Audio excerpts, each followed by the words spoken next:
Well, on a rare Thursday night, the Barren County Trojans and Trojanettes go on the road for their second District 15 doubleheader of the season as they travel down 31E to take on the Patriots and Lady-Patriots of Allen County, Scottsville.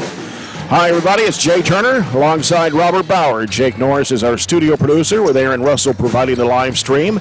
And this is the Don Franklin Glasgow Countdown to Tip-Off here on WCLU Burgundy 104.7 FM. Tuesday night was homecoming at Barren County High School as Coach Piper Lindsay's Trojanettes defeated South Warren 49-38, while Coach Warren Cunningham's Trojans lost in double overtime to South Warren 74-69. So here in Game 1 of our doubleheader tonight, the Trojanettes are 5-1 on the season and 1-0 in district play with a win over Warren East. Allen County-Scottsville is 3-2 overall under seventh-year head coach Greg Dunn, and this is their first district game of the season. The Lady-Patriots have wins over Whitesville Trinity 74-47, South Warren 74-53, and Greenwood 65-44. The two losses are to Metcalfe County 57-55 and Franklin Simpson on Tuesday night 66-45. Lady Patriots returned 4 starters from last year's 12-18 season. They were the 15th district runners-up, which upset Barren County here, 55-52 in the first round of the tournament. And Barren County had won 12 straight before that game at 16 of the last 17. Lady Patriots have not had a winning season overall since 2019. The Trojanettes are ranked second in this week's Bowling Green Daily News prep poll, while Allen County-Scottsville is ranked 6th. That district tournament game last year, of course, a heartbreaking loss, and hopefully these Trojanettes will try to seek some revenge and come out of here with a win tonight. But one of J&J Sell's keys to the game tonight is to try and shut down sophomore guard Avery Morris, who was voted the 6th best player in Region 4 among the coaches, averages around 22 points a game. Plus, they also have Aubrey Nacer, who has committed to play college basketball next year at Lindsey Wilson. She averages 13 points a game. And Riley Roy, who hit the game-winning shot last year to beat the Trojanettes. And Robert, they have a couple other big girls on the inside too, which could give the Trojanettes some problems. We'll see how it goes. Listen, this may be one of the better teams we played so far, and I know it's hard to come down here and forget what went on in the first round of the district last year. As you mentioned, the Roy kid hit that eventual game winner for them, and kind of gave us a heartbreaking defeat. First time we were knocked out of the district and not into the region for a long time. So, that should provide a little bit of motivation for us. But they have what I think is a pretty complete team. Obviously, Morris and Nacer are their best combo there. They attempt 46% of their total field goals, and they hit 54% of their makes. So they are their offense in a nutshell, but at the same time, they're hard to help off of because they have a lot of capable scorers at all 5 spots. You mentioned the big girl down low, the Patrick kid, averages almost 10 rebounds a game. So, she's able to step out and make it from about 15 feet. When they drive and kick, she's ready to shoot, and they've got 2 or 3 others that can do the same thing. Not 3-point shooters necessarily. They only shoot 26% from 3. But they are a complete team. They work as a team, and they definitely play through Morris. They kind of use Nacer to handle the basketball and take some of that pressure off of Morris, who's been a really good player for them already and set several scoring marks and will continue to do so with her just being a sophomore. So they will play a zone tonight. You mentioned keys to the game. They're going to play a zone. So we've got to move the ball. We've got to shoot threes from inside out. We have to be able to step into those threes and really not be complacent with just standing around, passing from side to side to side, and let the zone just kind of stand in spot and keep you in front. So there's a lot to unpack for tonight's game, but this will be a really good game and kind of start to set the tone for the second half of the season, because after tonight we go to a little classic on Saturday, and then obviously go to Florida for our little Christmas tournament. But when you come back, you start with the district game. And so does that district look a lot different for us if we're 2-0 versus 1-1 when we see Warren East again on January 3rd? I think it does, and it really kind of puts you in the driver's seat and sets a tone. You mentioned to me a couple times off air that I think it is more important than ever in this district to be the 1 seed. I do not think you want to play Allen and or Warren East in the first round like we did last year. Not saying Glasgow is somebody that couldn't beat you, but you would rather kind of play them just the way the season has gone so far for all four teams involved. Yeah. Lady-Patriots averaging 62.6 points a game. Their opponents are averaging 53.8. They shoot just under 43% from the field. They've made 23 three-point shots out of 88 attempts. That's 26% from behind the arc, average about 4 to 5 threes a game. They shoot 66% from the foul line and average 34 rebounds a game. The Trojanettes are averaging 56.7 points a game, giving up 39.8. They shoot 38.5% from the field. They've made 26 threes on the season out of 81 attempts. That's 32%. 65.5% from the foul line and 32 rebounds a game. We got more to come in the Don Franklin Glasgow countdown to tip-off. Score big with huge savings at Don Franklin in Glasgow. We'll be back. It's the Trojanettes and the Lady-Patriots in Game 1 of our District 15 doubleheader on WCLU 104.7 FM.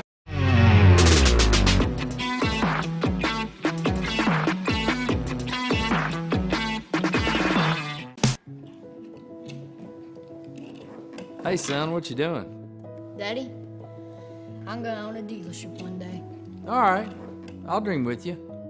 From one small dream to over 25 dealerships in the state of Kentucky, we have set out to provide Kentuckians with reliable vehicles and the best customer service for over 50 years. This may have started with a simple dream, but our dedication to our customers will go on for generations.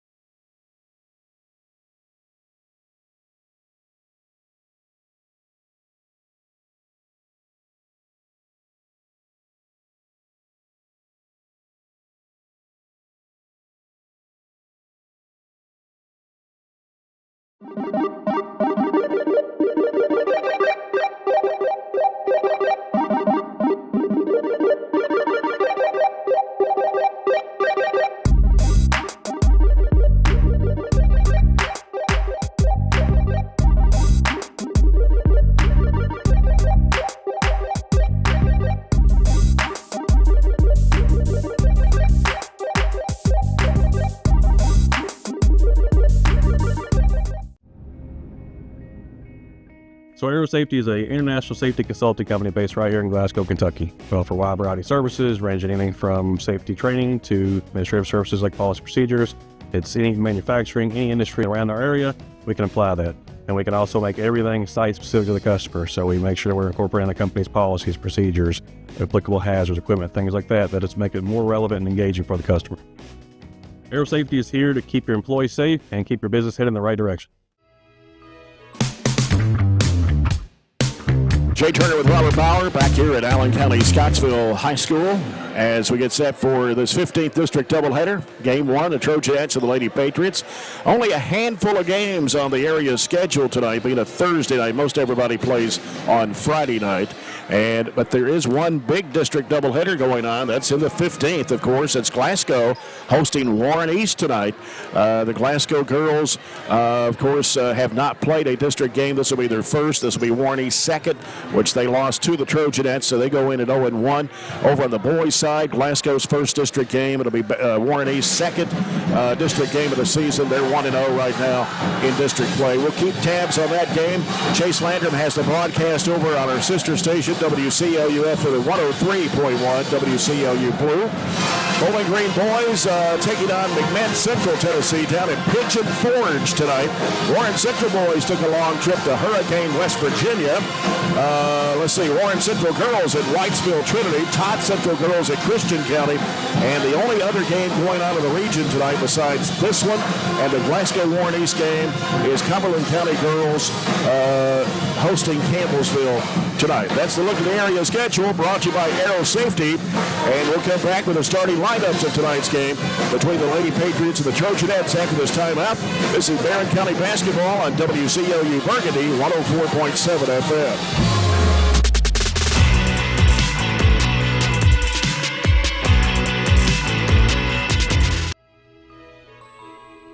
Hello, Barren County. This is Amy Irwin, Superintendent of Barren County Schools.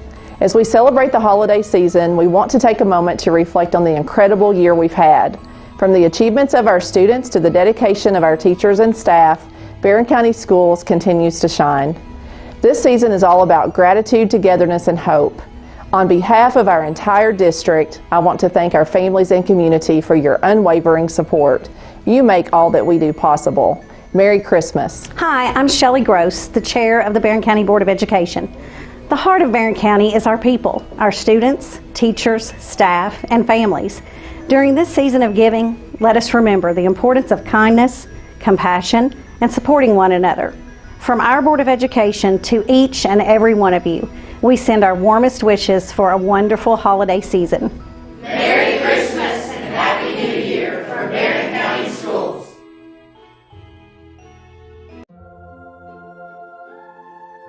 Growing up is realizing that everyone who told you to eat your breakfast when you were little was actually eating this for breakfast.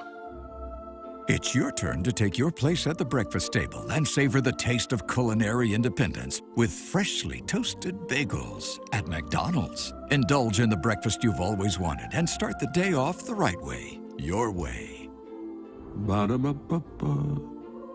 I just did it, but I waited way too long. Trust me, it's about time you left cable TV behind and started saving with MyStream TV from SCRTC. Already have TV with SCRTC and you still have cable boxes and wires everywhere? Talk to SCRTC about MyStream TV and compare it to your current service. The best thing about MyStream TV, you'll save money and get up to 1 gig symmetrical internet. Visit SCRTC.com and click on the MyStream TV logo at the top to start saving on cable today.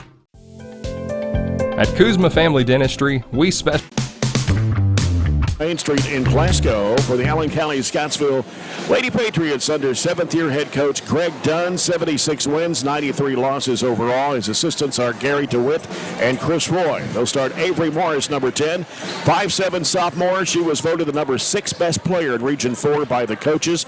She has scored over 1,200 points and only a sophomore, averaging 21.8 points and 4.5 rebounds a game. Aubrey Nacer, a 5'4" senior, averaging 13 points a game. She's already scored over 1,000 points here at Allen County-Scottsville, who is committed now to play college basketball. And Lindsey Wilson, Riley Roy, a 5'11" senior, averaging 5.6 points and 7.4 rebounds. Deborah Patrick, a 5'11" junior, 6.6 points, just under 10 rebounds a game. And Allison Ford, a 5'8" junior, averaging 5.2. Barren County Trojanettes under 10th-year head coach Piper Lindsay, her assistant coaching staff of Michael Toms, Brett Spillman, and Billy Michael Dyer. They'll start Katie Elmore, number 10, a 5'6" senior, averaging 7 points and 4.8 rebounds. Katie Chills, number 30, a 5'7" senior, 8.3 points and 5.2 boards. Shelby Bird, number 24, a 5'6" sophomore, 14 points a game, 4.2 rebounds. And Ashley Atkinson, number 35, a 5'9" junior, 3.8 points and 6.3 rebounds. And Mahala Burton, number 3, a 5'7" freshman, averaging 4.2 points a game for the Trojanettes. And the 66-45 loss to Franklin Simpson Tuesday night by the Allen County-Scottsville Lady-Patriots. It was Morris who finished the night with 17 in that game. She's led in every game so far except for the Metcalfe County loss. And it was Deborah Patrick that had 14. Morris had 13. Nacer had 11 in that 2-point loss to the Lady Hornets, but she had 36 against South Warren. In that game Tuesday night, they only shot 29.5%, 13 of 44. Only hit 4 of 18 3-point attempts, but they were 15 of 18 from the foul line. So we'll see what happens. Morris has been a pretty good three-point or free throw shooter. She's hit 27 of 33 foul shots this year. And as I mentioned, she was voted the number 6 player in the region by the Coaches Association of the 4th Region, and Shelby Bird from Barren County was voted the 10th best player in Region 4. So there's your lineups, brought to you by Kuzma Family Dentistry on West Main Street in Glasgow. The officials for tonight's game, sponsored by McDonald's of Glasgow.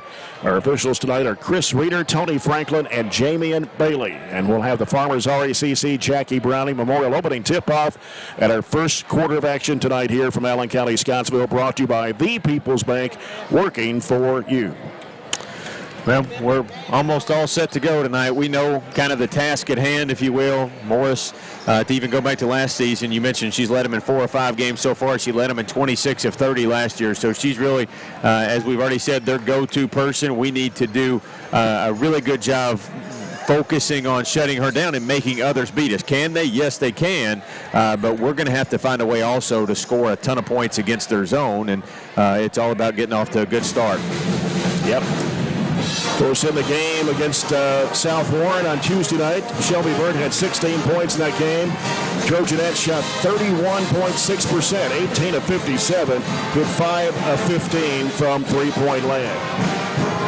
When we come back, we'll have the tip-off of tonight's first game here, this 15th District doubleheader from Allen County, Scottsville. Trojanettes and the Lady-Patriots. When we return, this is Barren County basketball on WCLU Burgundy 104.7 FM.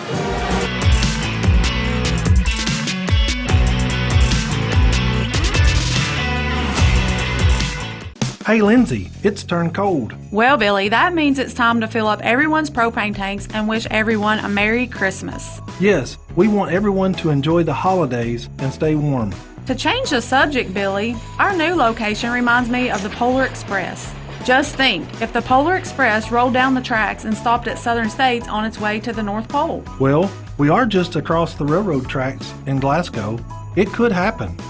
We hope that our friends and customers enjoy the true spirit.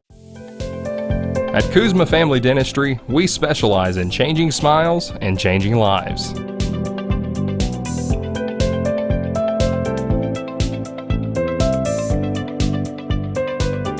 If you'd like to experience this wow factor transformation that not only can change your smile, but change your life, give Kuzma Family Dentistry a call at 270-651-2638, located at 501 West Main Street in Glasgow. If you haven't heard, there's a new approach to banking. It's called Kasasa, and you'll find it at the People's Bank. Your free Kasasa checking account offers you monthly cashback rewards. The Kasasa cash checking account can earn you a very high interest rate on your balance. Then link Kasasa Saver, and you'll also get a high rate on your deposits. Grow with Kasasa at the People's Bank in Glasgow, Cave City, and Barren. The People's Bank. Working for you. Restrictions and qualifications apply. Restrictions may vary. Contact the People's Bank for details and to learn more. Get a great deal on select Kubota equipment. The BX Series is the #1 selling subcompact tractor in the U.S. The versatile lineup is built to help you make the most of your land. Right now, bring home select Kubota equipment for 0 down, 0% APR for up to 72 months on select BX models. Now through September 30th. See us or go to KubotaUSA.com for full disclaimer. Your local Kubota dealer is J&J Sales, 1311 West Main Street in Glasgow. We've got you. It's a pledge to make sure you're always taken care of. A pledge that your Touchstone Energy Cooperative honors each and every day. When it comes to keeping things running smoothly or getting them back on track when they're not, we've got you. Always.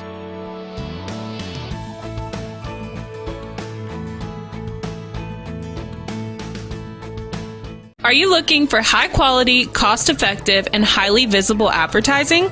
At ATM Media Solutions, we offer large-scale marketing with ease.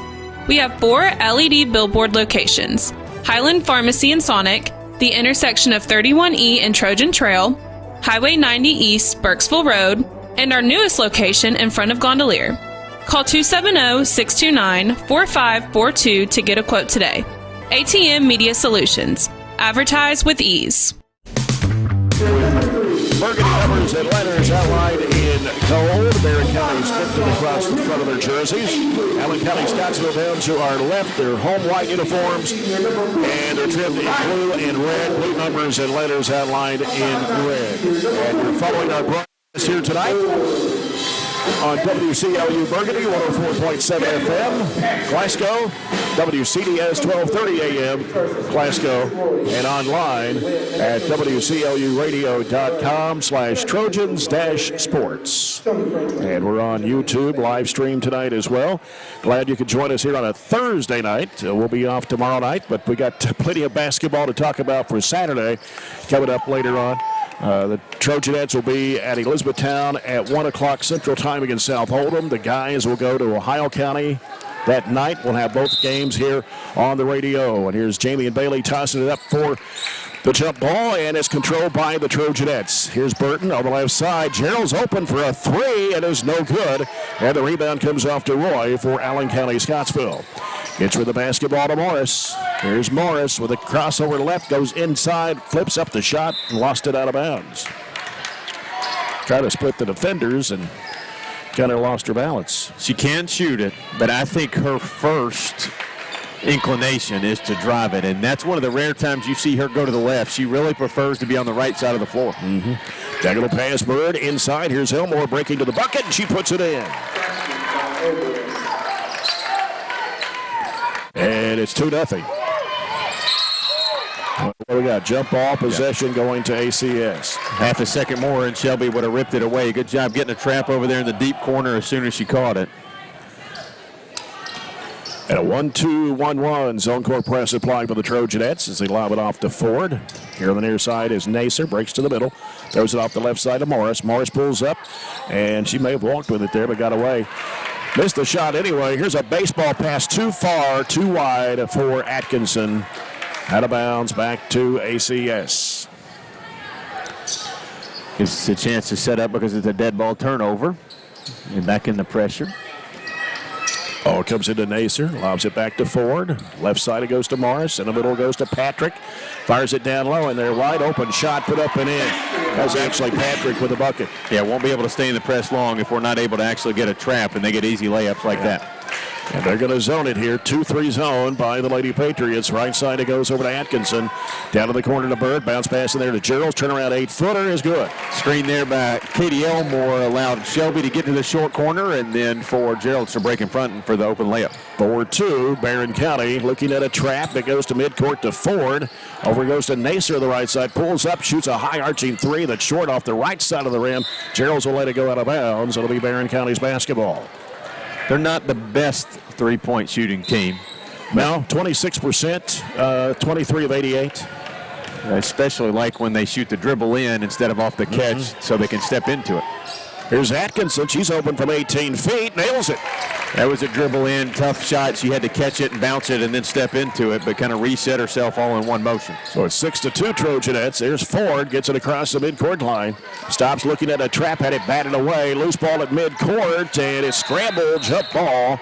And possession to the Trojanettes. Finally get a turnover out of it. Sometimes you stay in it, though, even when you get it. You can't give up 5 layups, but if you give 1 layup and you don't get a turnover for the first 3 or 4 possessions, you stay in it just to kind of figure out what they're going to do and find where you can get the turnovers. Yeah. Comes out to Burton. She's guarded, goes into a trap there, throws it off to Atkinson. She's open, lets it go. 3-point, no. And battle for the rebound. It's going to be off the Trojanettes. Yeah, Patrick is a pretty good-sized girl there at 5'11" for Allen County-Scottsville. And Morris is going to be fouled at midcourt, trying to get around. I believe Elmore is going to be called for the foul. Thought she was going to cut in the middle, then she crossed us back over, and we tripped her up. First foul of the basketball game. It's Allen County-Scottsville ball. Morris with it for the Lady-Patriots. Bounces it out to Patrick, over to Nacer. Nacer's picked up her dribble. Coming out to get it is Roy. Swings it left side over to Morris. Morris now trying to find a little space there, but can't get open for the 3. They go to Ford with it. Ford dribbles halfway out, top of the key. Roy bluffs the 3. Lob in the lane, and it's going to be a foul. And that's going to be on Gerald's. I thought there for a second they might call it on Elmore. So the second foul of the quarter for the Trojanettes. ACS basketball. So it comes out in there to Patrick, drives the hoop and lays it in. Yeah, took it all the way from the 15-foot mark. She's completely capable of being a double-digit scorer and a double-digit rebounder for them. Averages just under 10 rebounds a game and 6.5 points on the season. Here's Gerald's in the right corner. It is 6-4 Barren County. Ball kicked out of bounds by Morris. Morris, just a sophomore and over 1,200 points in her career so far. Ball comes out to Burton. We played 3 minutes. Here's Atkinson driving in, kicks it off in the corner to Gerald. She heads toward the paint, trying to split the defender, scooped up the shot. Oh, traveling violation on Gerald. Yeah, you can get away with the step through, but she took an extra step trying to get all the way through the defender. Here's a lob over to Nacer. Go to that 2-2-1. Morris hands it on the left side out front. Still on the dribble. Morris steps back one to shoot the three, but Burton picked her up there. Nacer. Now Nacer coming off the screen right. Bird stays with her. Here's Roy. Roy dribbling, spinning, left-handed. And that pass is going to be over the head of Patrick and out of bounds. Right idea by them. They were trying to go a two-man game, but Patrick couldn't get established, and they threw it way over her head. 4.5 to go here in the first. It is 6-4, Barren County. Burton with it. 2-3 home with the Lady-Patriots. They feed it the high post there to Gerald's. Ball got away from her for a little bit. Here's Atkinson down low. In there to Elmore. Gives it to Burton. Fires it off to Bird. One dribble going under. Puts it up and in. Best possession we've had moving the basketball. 8-4, Barren County. Morris quickly down the lane, throws up the shot, no good. Got a blocking foul, and it's going to be on Katie Gerald. Big risk to take. She was sliding, trying to get in position to take that charge, but didn't quite get there, and it'll be her second. Yeah, she'll have to come out, and Addie Slagle will come in to replace her, 5'3" freshman, averaging just under 9 points a game. Morris at the line for two. The first one is good.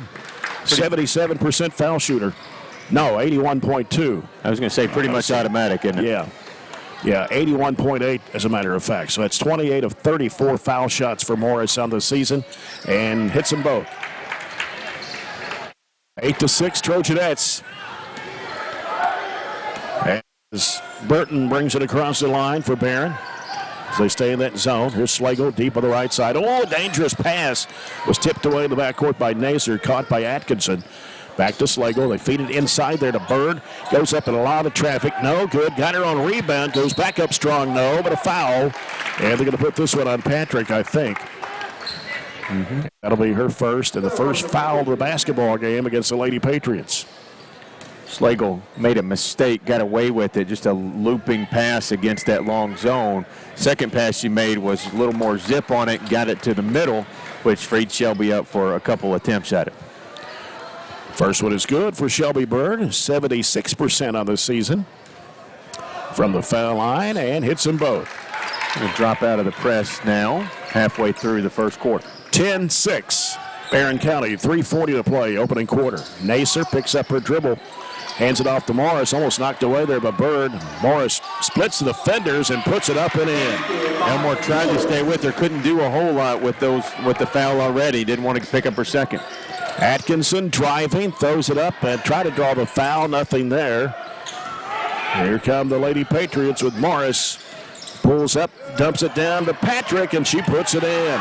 Just a miscommunication there. Patrick has 6 and is tied at 10. Burton, inside Slagle. Cross-court pass in the lane. Bird forces up the shot and comes off. Rebound to Patrick. Can't force it right there. She's trying to get it up in the middle, but she's taking tough shots. Morris with it. Cuts back left, drives it down the lane, scoops it up, no good, but a foul. Right now, they're going to keep driving on us until we stop her. That's our third person we've gotten on her, and she's drawn a couple of fouls on us. Foul on Slagle, her first. That's 4 on Barren County here in this quarter. And Morris right back at the free throw line. And that one's going to stay down. County-Scottsville takes their first lead of the game, 11-10. Second one is too strong, but a rebound by Roy, but knocked away and stolen by Slagle. Slagle in the backcourt gets cut off. Diagonal pass over to Atkinson. Down to the corner, up the baseline, Burton. Bounce pass in the corner to Bird. Fakes, trying to go backtrack in. Ball's kicked out of bounds by Morris. That's one of those. Mihala is going to learn to shoot that layup, go up strong off 2 feet, and try to kick it out for a 20-footer. 2.5 minutes to play in the middle. Over it goes to Slagle. Open. 3 is going to be way short. Rebounded there by Patrick for Allen County-Scottsville. Gives it to Morris. Heaves it up to Nacer on the right side.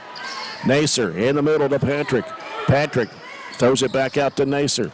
Nacer's going to fire up a long three that's no good. Long rebound. Morris, or rather Patrick, can't get to it. It goes out of bounds. That'll be Barren County's basketball. It's hard to scoreboard watch here in the first quarter when you're only down a point, but I think there's going to come a time in this game when we, maybe not here in the first period, go zone to try to keep them from getting into the paint and take more of those long-distance shots. Right. Slagle again for three. No good. And battle for the rebound. Bird comes up with it, puts it up. Can it get it to go? Hit the front of the rim. Lucky she didn't get over in the back in her second foul. That's true.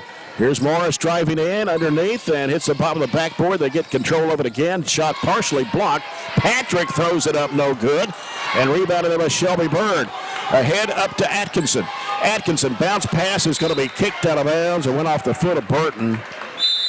And Allen County-Scottsville will get it right back as Kyra Marr,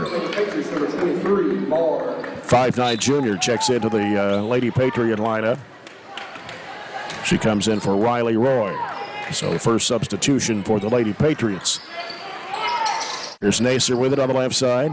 Nacer getting a screen from Patrick, dribbles across, now looks, throws a lob down to Patrick. Patrick in the lane, goes under, puts it up and in. There's poor defense there. She couldn't and shouldn't be able to go through two of our defenders. No. She's got 8 of Allen County-Scottsville's 13. Slagle with it out front. Left side, knocked away by Ford, but caught by Bird. Goes back to Slagle. Slagle on the right wing. Getting some pressure from Morris out there. And there's going to be a foul. Hacked her across the arm. That'll be the first one on Avery Morris. 2 on Allen County-Scottsville here in this quarter. And now Roy comes back in for Allen County-Scottsville, replacing Ford. Hannah Bragg and Riley Wilson check into the Trojanette lineup. Atkinson and Burton go out. With 50.8 seconds to go here in the first quarter. And not sure the hold up there. Maybe the ball got something on it there and need a little towel.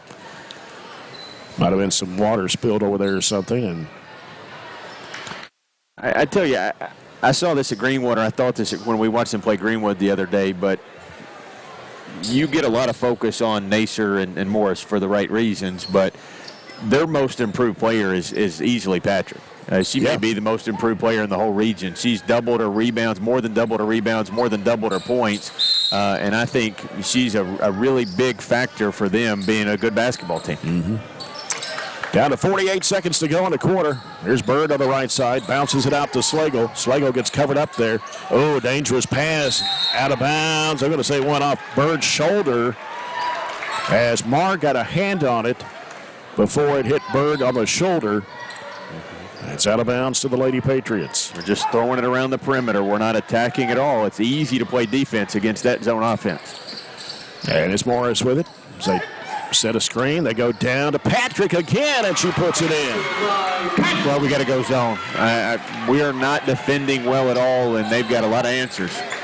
10 points for Patrick. It's 15-10. Allen County-Scottsville. Slagle in the corner to Wilson. And a bad pass, and Slagle luckily can save it in bounds. Comes back to Bird. Bird drives in, had it smacked away. Reach in, no call. Elmore's got it. Feeds it back out to Slagle. Throws it up. Going to have to throw it up. Here's the three at the horn. No good for Elmore. And that ends the quarter. And Allen County-Scottsville has a 15-10 lead over Barren County. We'll return after this 1 minute timeout. This is Trojanette basketball on WCLU 104.7 FM.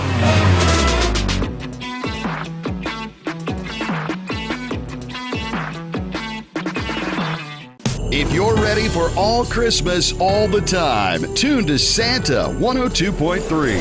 Rocking around the Christmas tree. Santa 102.3. Take a trip down Candy Cane Lane with me. Run, run, Rudolph, better make the fall. The Christmas station. Santa 102.3.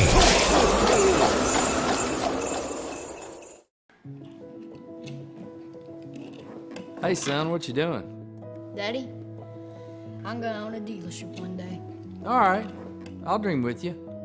From one small dream to over 25 dealerships in the state of Kentucky, we have set out to provide Kentuckians with reliable vehicles and the best customer service for over 50 years. This may have started with a simple dream, but our dedication to our customers will go on for generations. Two of this District 15 matchup. Second quarter is brought to you by South Central Bank. Small enough to know you, big enough to help. Jay Turner with Robert Bauer here in Allen County, Scottsville, as Morris handles the basketball for the Lady-Patriots out front. Left side it goes to Ford. Ford being chased out there, and a trap lobs it down inside. Wide open layup. Good for Peyton Moore. Defensive breakdown after defensive breakdown. I don't know how else to say it. I'm trying to be nice about it, but we just leave them open. Slagle to the lane. Can't get the shot to go. Put back up. No good for Bragg. Fighting for the rebound. It's lost, and Morris has it for ACS. Morris stops and pops. Three-point shot. No, way off the mark. And Wilson had the rebound, but going to be tied up there with Peyton Marr. And the ball will go to Barren County as Patrick returns for Marr. It is now 17-10, Allen County, Scottsville. Slagle sends it over to Bird to the right side. Bird over to Elmore in the left wing. Circles around. We got a legal screen against Hannah Bragg. Her first foul of the second quarter against the Trojanettes. Well, another big scoring drought. We are approaching 5 minutes without a field goal. Our last 2 points were 2 free throws. Morris jumping in the lane was Bragg, but she lost the handle. It comes back to Morris. She goes up and gets fouled. Threw it up with the left hand to draw the foul. And she will head to the free throw line. Hannah Bragg now has picked up 2 quick ones for Barren County. And Morris at the line for 2. She's 3 for 4 from the stripe already. And first one is good. Now 18-10 as Ashley Atkinson checks back into the Trojanet lineup for Hannah Bragg. Morris fires, and that one stays in. Now a 9-point Lady Patriot lead. 19-10. They stay in that zone. Right side it goes to Atkinson. Atkinson, one dribble, being chased out there. Needs some help. Throws it back off to Slagle out front. Left side it goes to Bird. Bird putting down one dribble, looping cross-court pass over to Atkinson. Atkinson to the right side, reverses back to the right, 17-foot of the air. Good. It breaks a 15-0 run.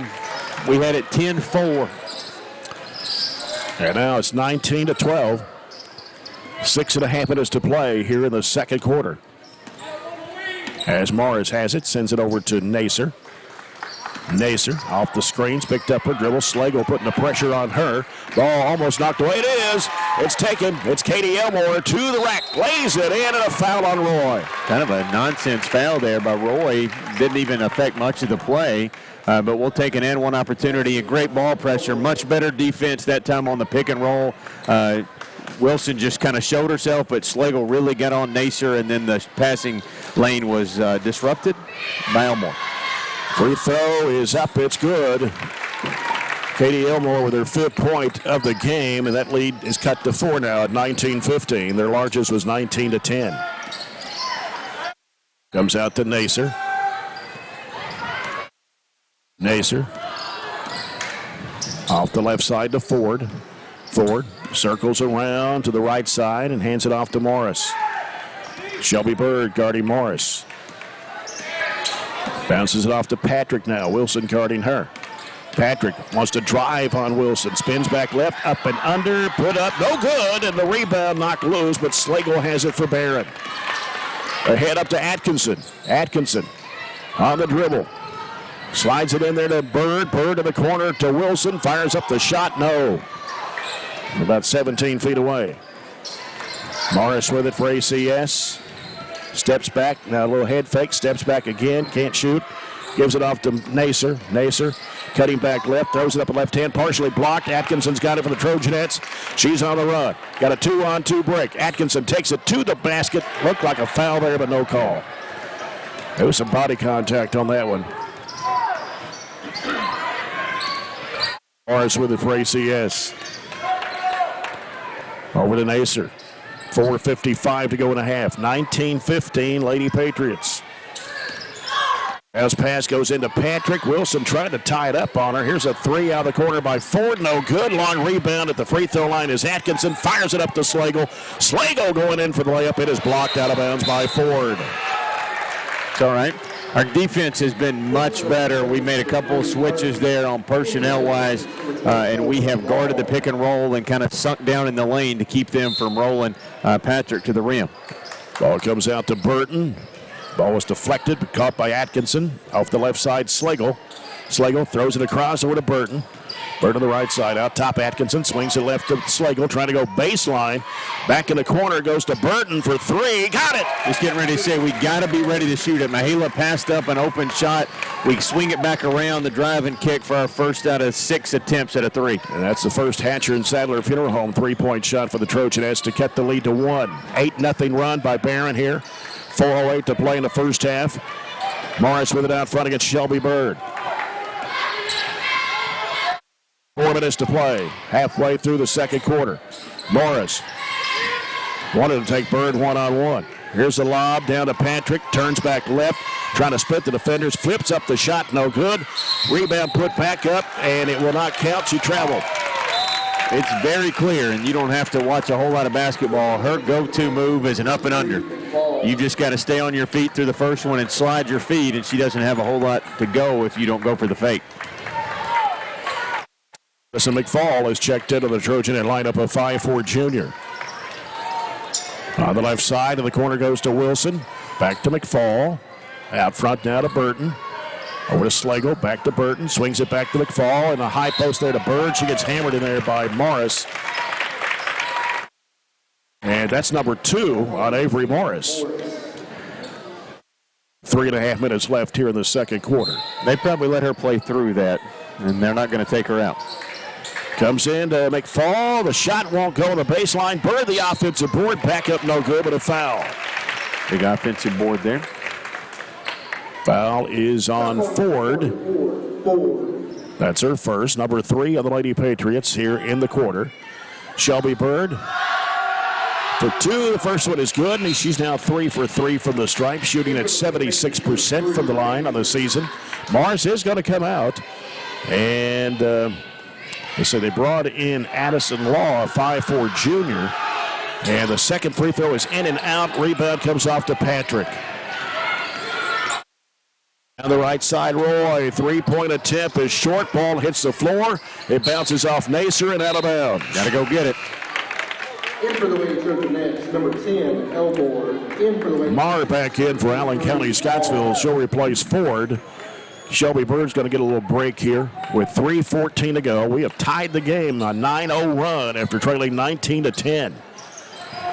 Burton, left side, McFall. Out to Burton, right side of Slagle. Back to Burton, swings it left to McFall. McFall, crossover dribble. Ooh, Slagle had to go up high to get that one. Driving in there is Burton, in traffic, puts it up, dropped it in. Okay. Barren County has regained the lead. It's 21-19. Marr for 3, got it. That's their first out of 6 attempts as well. Both teams 1 of 6 now. Down low, here's a shot put up and in by Elmore with the left hand. Good use of her body there and flipping it up over with the left hand, as you said. 23-22, Barren County. 2:26 to play in the first half.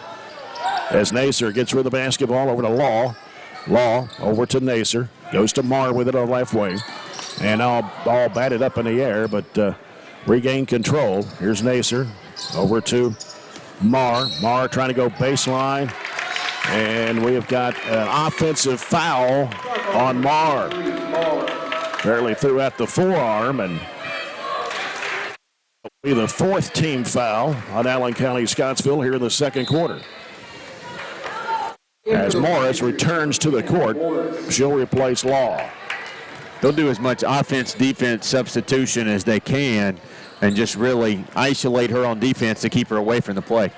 Barren County on a 13-3 run here to take a 1-point lead, 23-22. Here's McFall, right wing 3, rims off, and the rebound comes off to Patrick. Good look, just wouldn't go down. Nacer Backtracking, spinning, going in for the shot, no good, but a foul on the Trojanettes. That'll send Nacer to the free throw line. The foul on McFall. Her first, team's third. It's one thing you have to know about their personnel. She's always going to get back to the left-hand side, being left-handed. And that time she crossed back over, and that's where we struggled to cover her up. Shelby Bird, a little bit of a break there, comes back into the Trojanet lineup for Addie Slagle.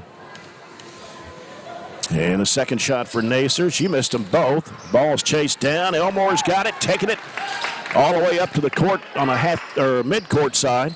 Now gives to Burton in the lane. Her jumper is off the back iron. And the ball gets knocked loose. We fought over it. Yep. Wilson and Burton were fighting for the offensive rebound. Here's Morris. She got away with a walk. Down to a minute 26 to play in the first half. A 1-point Barren County lead. Patrick comes over to set a screen on the right side. Goes over to Nacer. Nacer gets a screen. Now goes in a pick and roll underneath. Up with the left hand. It is no good. Battle for the rebound. Is grabbed out of there by McFall. Huge break there. She was wide open off the roll. Yep. Sends it off to Elmore. Elmore trying to get around her defender. And a foul is going to be called. This one on Marr, I think. Yeah, we'll be in the penalty, though, I think, won't we? I believe that's 5. Yep. We talked about Morris being out there with 2 fouls. It's a lot easier to protect somebody when you're playing zone. You can't really attack whoever she's guarding because she's, just guarding a spot more than anything. So it's a lot easier not to pick up that third foul. But that doesn't mean we shouldn't body hunt her a little bit and try to attack her to try to see if she'll reach in and commit that third foul. Katie Elmore hits the free throw. She's got 8 points and make it 9 as she hits both free throws. And Barren County is back to a 3-point lead here, 25-22 after trailing 19-10. It's Morris circling back out with it with 50 seconds to go here in the half. Going one-on-one against Shelby Bird. Has to get rid of it out to Nacer. Nacer trying to penetrate, spins back into the key, gives it off to Marr. Marr throws it back off to Morris. Morris trying to get an opening there. Bird trying to stay with her. Now fires up the 3-point shot. It's short, goes right underneath, and no good on the shot for Patrick, but a foul of the Trojanettes. We blocked it right into Patrick's arms. Shelby reached around the screen and actually deflected the shot there by Morris, but didn't benefit us. Patrick at 11 of 15 from the foul line, and that one is no good. Patrick scored 10 points in the first quarter of play. So Morris is going to check out. She's got 2 fouls on her, so they brought in Law to replace her. Patrick back to the line. Her second shot is good. 25-23. Bird off to Burton. They take it away. Loose on the floor. As Patrick heaves it right side, picked up by Wilson. Then she throws it away back into Nacer's hand. They give it to Riley Roy. Over it goes to the right side and back out with 8 seconds to play. They go inside to Patrick. Patrick working inside there. Whistle and a travel on Patrick with 4.2. So Barren will get the last shot at it here if they don't throw it away. Yeah, we gotta go with it. There's Burton. Back to Bird. 2 seconds. 1. Back to Burton. Mid-court shot. Almost went in. Hit the back of the iron. That's the end of the first half, and it's Barren County on top, 25-23 over Allen County, Scottsville. We'll come back with a halftime report brought to you by SCRTC after this timeout. This is Barren County basketball on WCLU 104.7 FM.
So Aero Safety is an international safety consulting company based right here in Glasgow, Kentucky. We offer a wide variety of services, ranging anything from safety training to administrative services like policy procedures.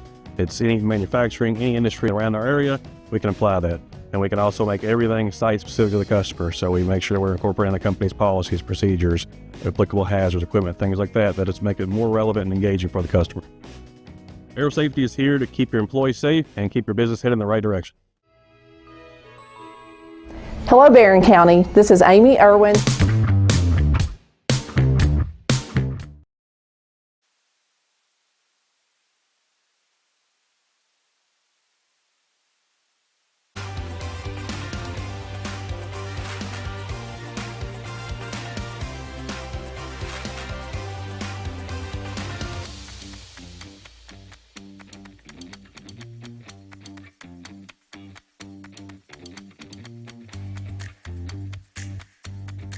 Time here in Allen County, Scottsville. Barren County Trojanettes leading the Lady-Patriots 25-23. Barren County trailed 15-10 at the end of the first quarter and actually trailed by a 9-point margin at 19-10 at one time. But since that time, Barren County has come back to score 15 to Allen County Scottsville's 4 the rest of the way in that second quarter. This halftime report is brought to you by SCRTC. SCRTC's alternative to cable is MyStream TV.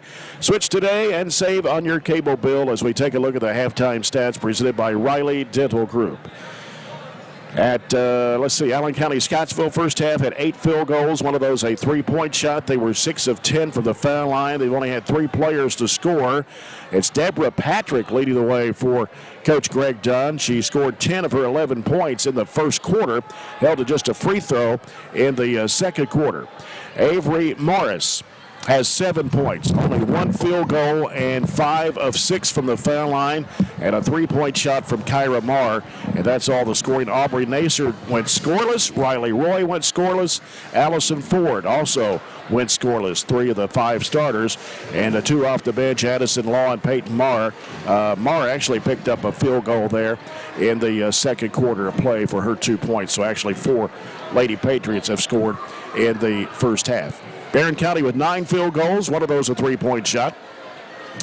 Trojanettes are 6 of 7 from the free throw line. And players have scored in the first half. Katie Elmore leading the way for Barren County in the first half with 9 points, 3 baskets, 3 for 3 from the line. Shelby Bird with 5 points, a field goal, and 3 of 4 from the charity stripe. Mahala Burton's hit a 3 and a 2, both in the second quarter for her 5 points. And Ashley Atkinson with a couple of field goals for 4, and a field goal from Katie Geralds. Addie Slagle, Hannah Bragg, Riley Wilson, Addison McFalls, all action but did not score in the first half.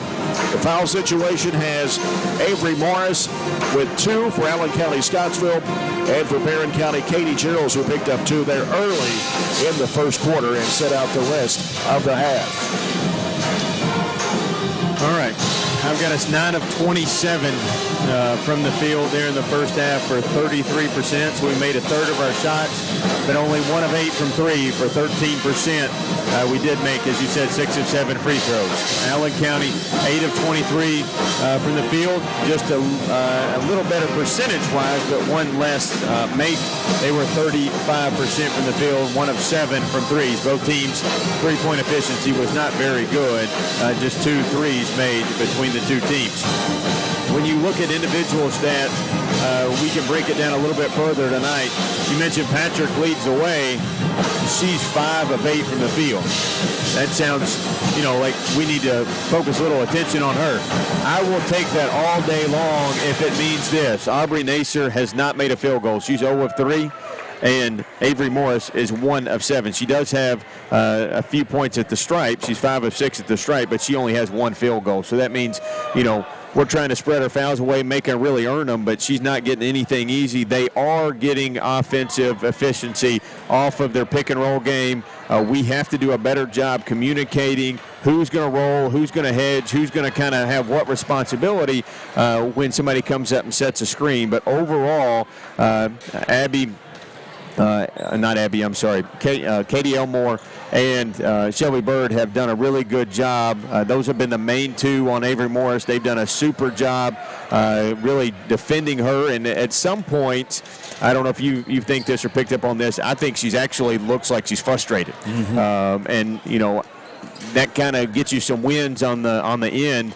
When they start forcing things, they start really trying to play outside of themselves when they average 21 a game and they've only got one field goal on the night. She's going to get more field goals than that, but we got to continue to do a really good job on her. There's not a whole lot of differences anywhere else. They do lead the points in the paint 14-10. We haven't forced them into very many turnovers at all tonight. We have 6, they have 7. Rebounding wise, we are being out-rebounded 20-15, and Allen County has 7 offensive boards compared to just 5 for us. 25-23, Trojanettes over the Lady-Patriots here at the break. And a score of the scoreboard update brought to you by Barren County Judge Executive Jamie Bewley-Bird. The Glasgow-Warren East game, the girls' game, it's at halftime, and Warren East leads Glasgow 36-19 at the break. Of course, the Trojanettes will be in action Saturday, 1 o'clock Central Time against South Oldham at the Elizabethtown Shootout. There's 2 other games that day. Louisville Mercy Academy and Covington-Scott, and Elizabethtown and Henderson County is the other game. There's 3 games that afternoon up at Elizabethtown High School. We'll have the broadcast of the girls' game about 12:45 here on 104.7 FM Saturday afternoon.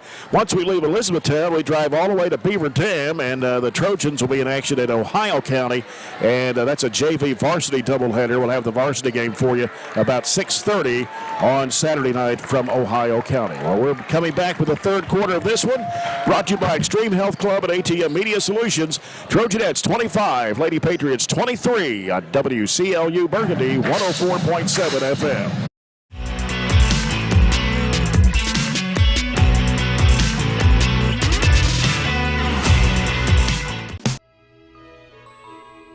Hello, Barren County. This is Amy Irwin, Superintendent of Barren County Schools.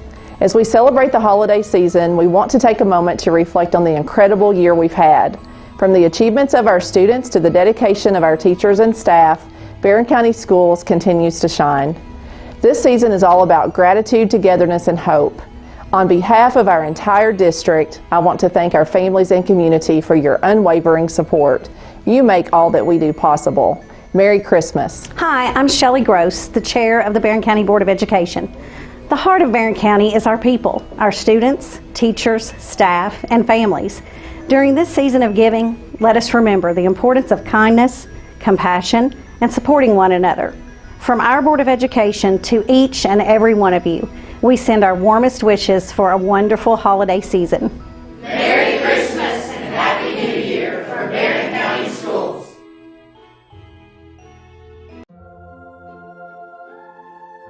Growing up is realizing that everyone who told you to eat your breakfast when you were little was actually eating this for breakfast.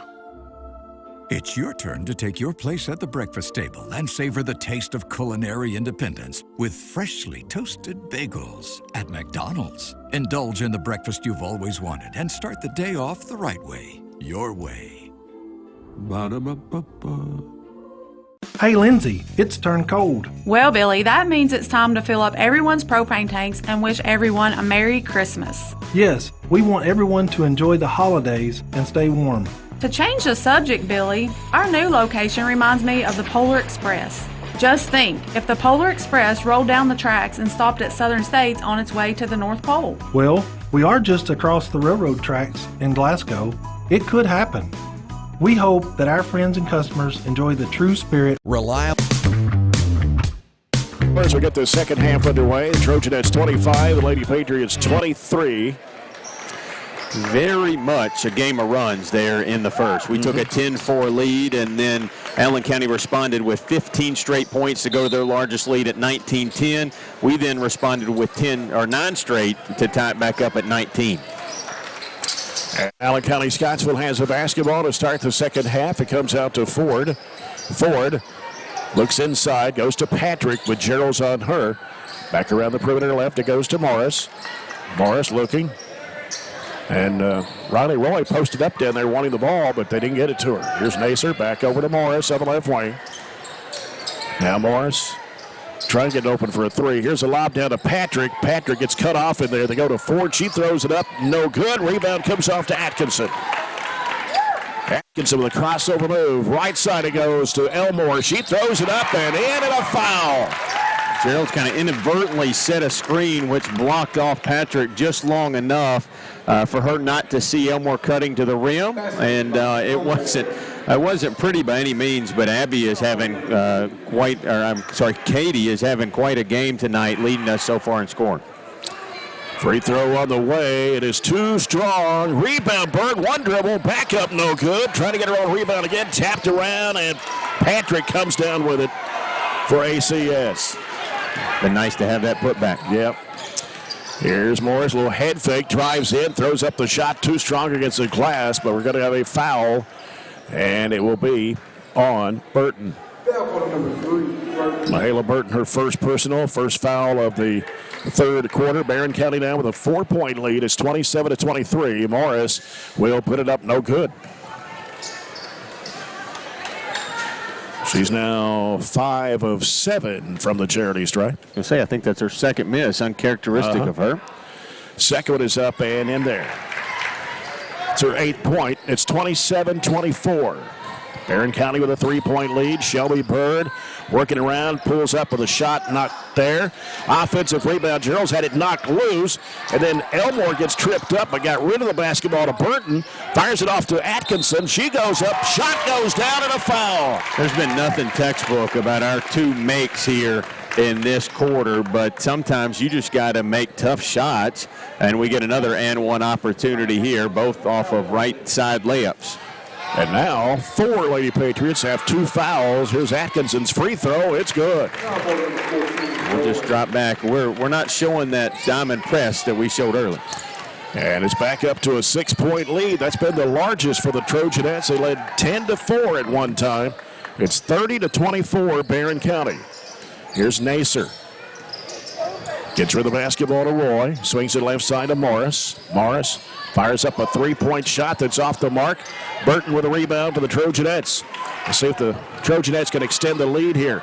Gerald's trying to get around Patrick. Goes to baseline. Elmore fires. Hits! Good job driving the baseline under control. Force Allen County to call a timeout with another Elmore bucket. Great start here to the third period for the Trojanettes. And their largest lead at 32-24. Allen County-Scottsville with a timeout. Just 1 point. That's a Morris free throw, so no field goals in just over a minute and 40-second played. And the Trojanettes have the first 7 points compared to just 1 for Allen County. So a 7-1 run in less than 2 minutes. I was going to say, another stat that I didn't really mention there at halftime was Katie Geralds. Katie Geralds picked up 2 quick fouls. She only played just a little over 5 minutes in the first half, and part of the reason that their big girl was able to have quite a first half was we were without one of our starting post players. So obviously her back in there helps a little bit, both rebounding wise and physicality. So we'll see what we can do. Obviously, Allen County is going to have to make some adjustments. I don't see them coming out of their zone anytime soon, but if we have to extend that lead, that's something they're going to have to abandon. Yep. 32-24, Barren County. Going to put Shelby back on Morris. We're switching back and forth, Elmore and Bird, and actually are going to go a little zone out of this timeout. That's what we're doing. Sends it over to Nacer. Nacer over to Roy. Heaves it down. Picked off by Bird. And then it's knocked away, but Geralds has it. Bounce pass off to Burton. Goes under. Puts it up. No good, but a foul. That was a three-quarter court version of the diamond pressure is what it was. So we disguised it really well. And I love adjustments out of timeouts. Just throw a little wrinkle that they don't diagram for or draw up, and we forced them into their 10th turnover. Burton fires. It comes off. She'll have one more try. The foul was on Roy. That's her third. Team's third of the quarter. Second shot is good for Mahala Burton. And she has 6, and Barren County has a 9-point lead now at 33-24. We're going to stay in. It's actually a 1-3-1 now that I look at it again. Roy out of the corner fires, and it's a three-point shot. Don't want to see that again. That's deja vu over there in that far right corner. She can step out and clearly make it. 33-27. Elmore left side feeds it in the lane. There's Atkinson, and no good on that one. Thought she might have got bumped in there, but no whistle. Outlet pass comes to Nacer. She's going to stop and pop. Three-point shot, no good. And a rebound taken down by Atkinson. Oh, they're going to call a jump ball.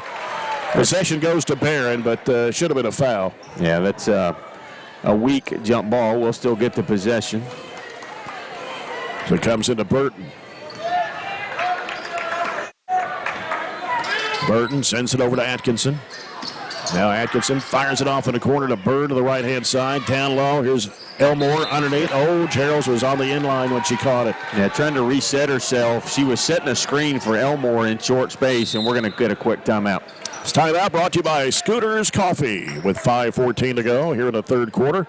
It's Barren County 33, Allen County-Scottsville 27. Largest lead was 9 at 33-24 before Roy hit that three-point shot. It's only their second three of the game, and her first points of the night, playing with 3 fouls. So one of the things we talked about, I guess, Tuesday night, just 2 nights ago, was why we were playing this game on a Thursday.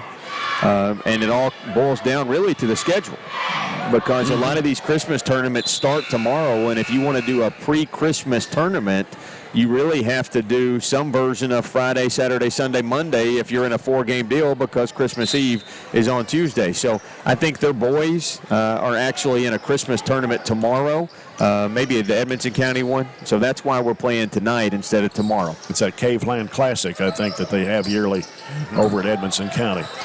Nacer sends it down to Roy. They're going to pass back up to Morris, left of the circle. Morris double team back out to Nacer. Here's a pass down inside. Patrick, nope. And she missed it. Here comes Gerald's with it. 1-3-1. Ahead up to Bird. Bird drives under, puts it up. It is good. Got to go into that body a little bit more for Roy. I'm not going to fault him for making a bucket, but I want that 4th foul on Roy, too. And now Roy for 3. No good. Rebound. It's going to be tied up. Burton tied it up with Ford, and it will go to ACS. 4:35 to go here in the third. Barren 35, Allen 27. Ford on the left baseline to inbound. He comes in there to Roy. She throws it up, and he comes off, and a rebound to Atkinson. And Ashley's got a ton of boards. Ahead up to Bird. Bird's going to drive, goes up with a shot. It's blocked out of bounds. And don't worry about getting your shot blocked. Just go up off 2 feet and try to score it. I think she was trying to line up the defender there, but just worry about making a bucket. Comes out to Atkinson left side, hooks it back to Bird in the left corner. Now Bird, crossover floater. Oh, it's picked off by Morris. Morris with it for ACS. Morris, and has it knocked away, loose on the floor, scramble for Gerald's, gets rid of it off to Elmore, bounce pass off in there to Bird, spin move, puts it up, she missed the shot, battle for the rebound, and it's knocked loose again, but taken by the Trojanettes. Elmore over to Gerald, she cuts into the lane, throws it back off to Burton for 3, it's no good, popped out of there. Ford with a rebound for ACS, ahead up to Nacer, goes in for the layup, it's good. After all that was a next level move by Shelby Bird. She just didn't follow it, and then they end up getting the points. 6-point lead. Atkinson has it knocked loose. Turnover by Barren. 3:35 to go in the third. Leading by 6. Here's Morris. Bounce pass in the corner. Nacer open. 3-point shot. No good. Long rebound off to Bird. She's taking it to the races. Goes all the way for the layup. It is good. Out in front of everybody. They are tired. For some reason, nobody even attempted to get back right there. This is where we need to push the tempo. That is 37-29. Roy in the corner. Roy heaves it way back out front to Nacer. Sends it off to Ford out of the corner. The shot goes up. It is no good. Ball hits the floor. Taken by Elmore. Look up. And she's going to be fouled. If she had looked up, Bird was wide open. Yeah, we had a 3-on-1, and Shelby was 10 feet ahead of everybody else. This is not what we want, is really a stoppage, because they're getting multiple substitutes that are really tired right now. And Nacer picks up her first personal. That's 4 on Allen County-Scottsville here in the quarter. Also allows them to set their defense, still in 2-3. We're more zone right now. We've got a 1-3-1 look, even a 2-3 look. Yeah. And it is Addie Slagle is back in. Bird for three. No good. Rebound, Allen County-Scottsville. They brought in Marr, Law, and somebody else. There's a collision. Oh, a block. Took an elbow to the face, Yep. did Katie Elmore.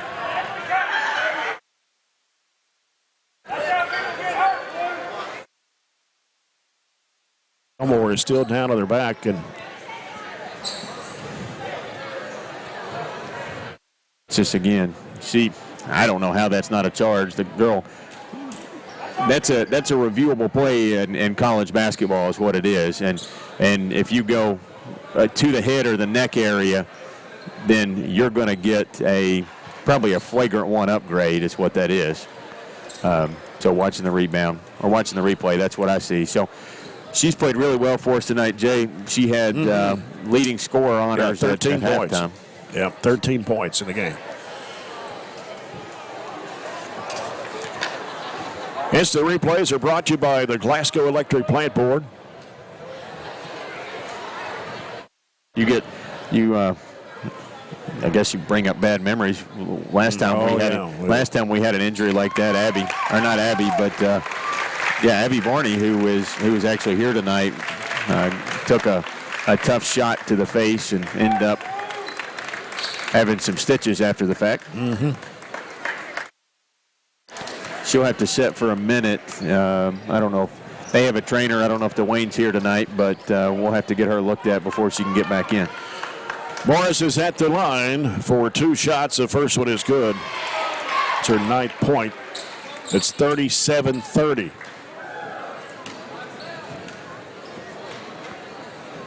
Second shot is in the air, and it's good again for Morris, 37-31. I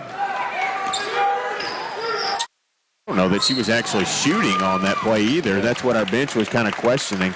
She never let it go, but she'll get a foul here on this end. Well, Morris commits her third.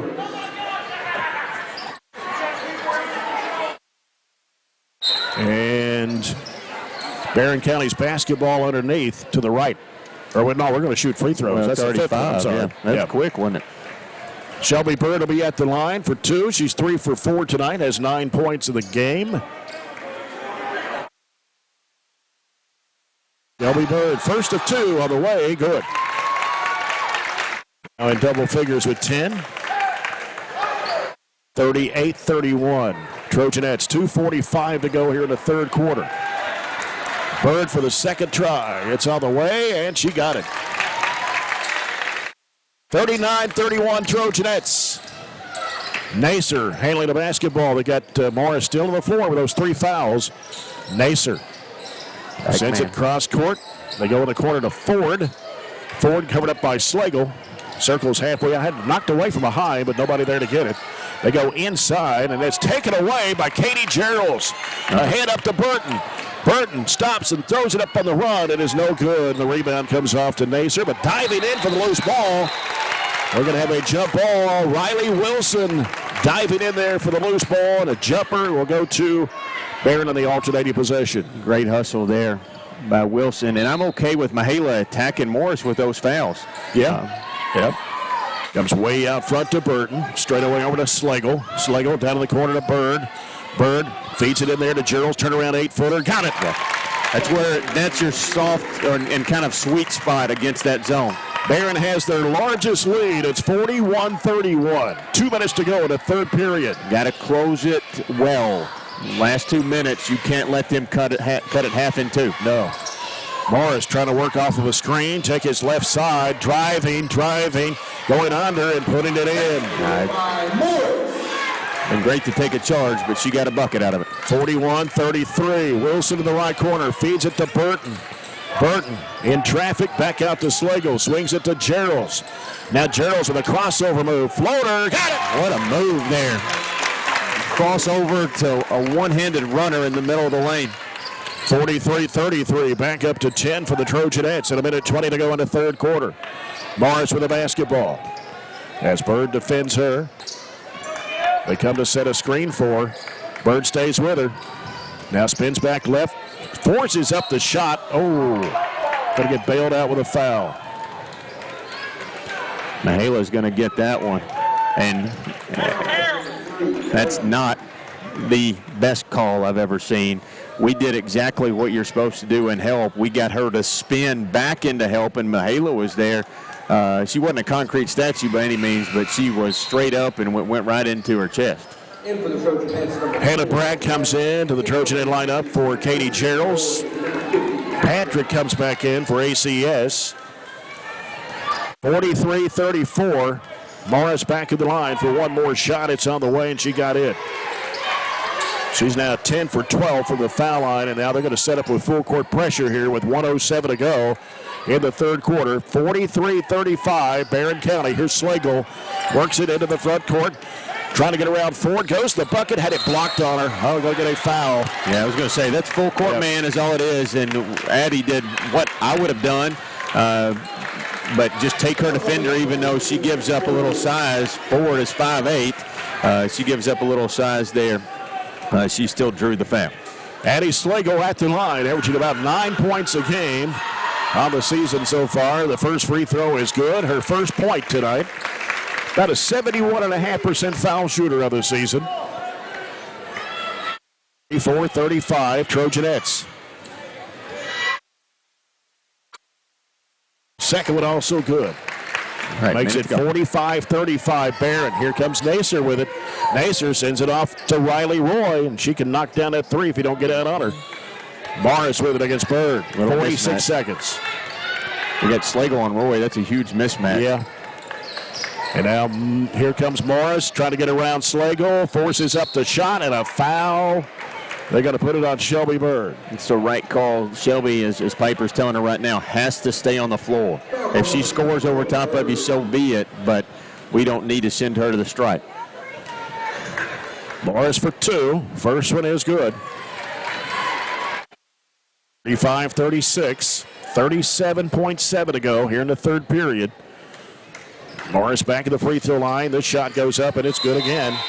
Timeout, Allen County-Scottsville. This will be a 30. With 37.7, it's 45-37, Barren County. You've got to expect them, if they call a timeout here on defense, you've got to expect they're going to throw some kind of wrinkle at you, so you have to be ready for a little bit of their pressure. They showed pressure very few times. They mainly drop back into zone all night. So what kind of pressure look will they go in a full court situation to try to get us to turn it over to cut in to their 8-point lead, or our 8-point lead, with just 37-7 left in the third period. Here's an update score for the Glasgow-Warren East girls game. It's Warren East 51, Glasgow 32 after 3 periods.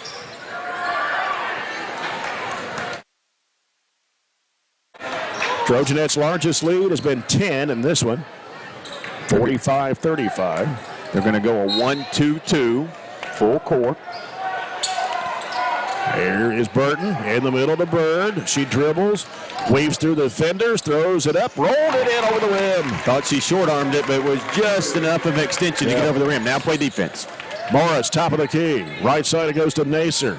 They go inside there to Patrick. Kicks it over to Ford. Ford trying to get around Slagle. She cuts her off. Has to reverse it back out. Roy with a spin move of the lane. Back out to Ford. Ford backing down on Slagle. Gives it to Roy. 8 seconds to go in the quarter.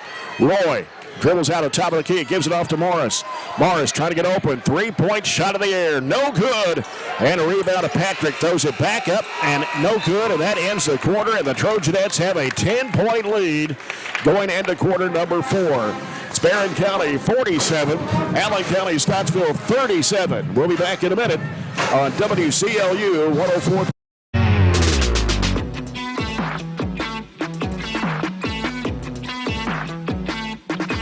Internet and great customer service, 2 things you'd like to have? I'm talking local service and quick response when my internet is out, which never happens, by the way. That's exactly the type of customer service you get from an awesome internet provider like SCRTC. Not only do they provide gig speed and superior Wi-Fi solutions, SCRTC backs it up with phenomenal customer service. That is true value in an internet provider. Go to scrtc.com and get yours with an unmatched service guarantee. At Kuzma Family Dentistry, we specialize in changing smiles and changing lives.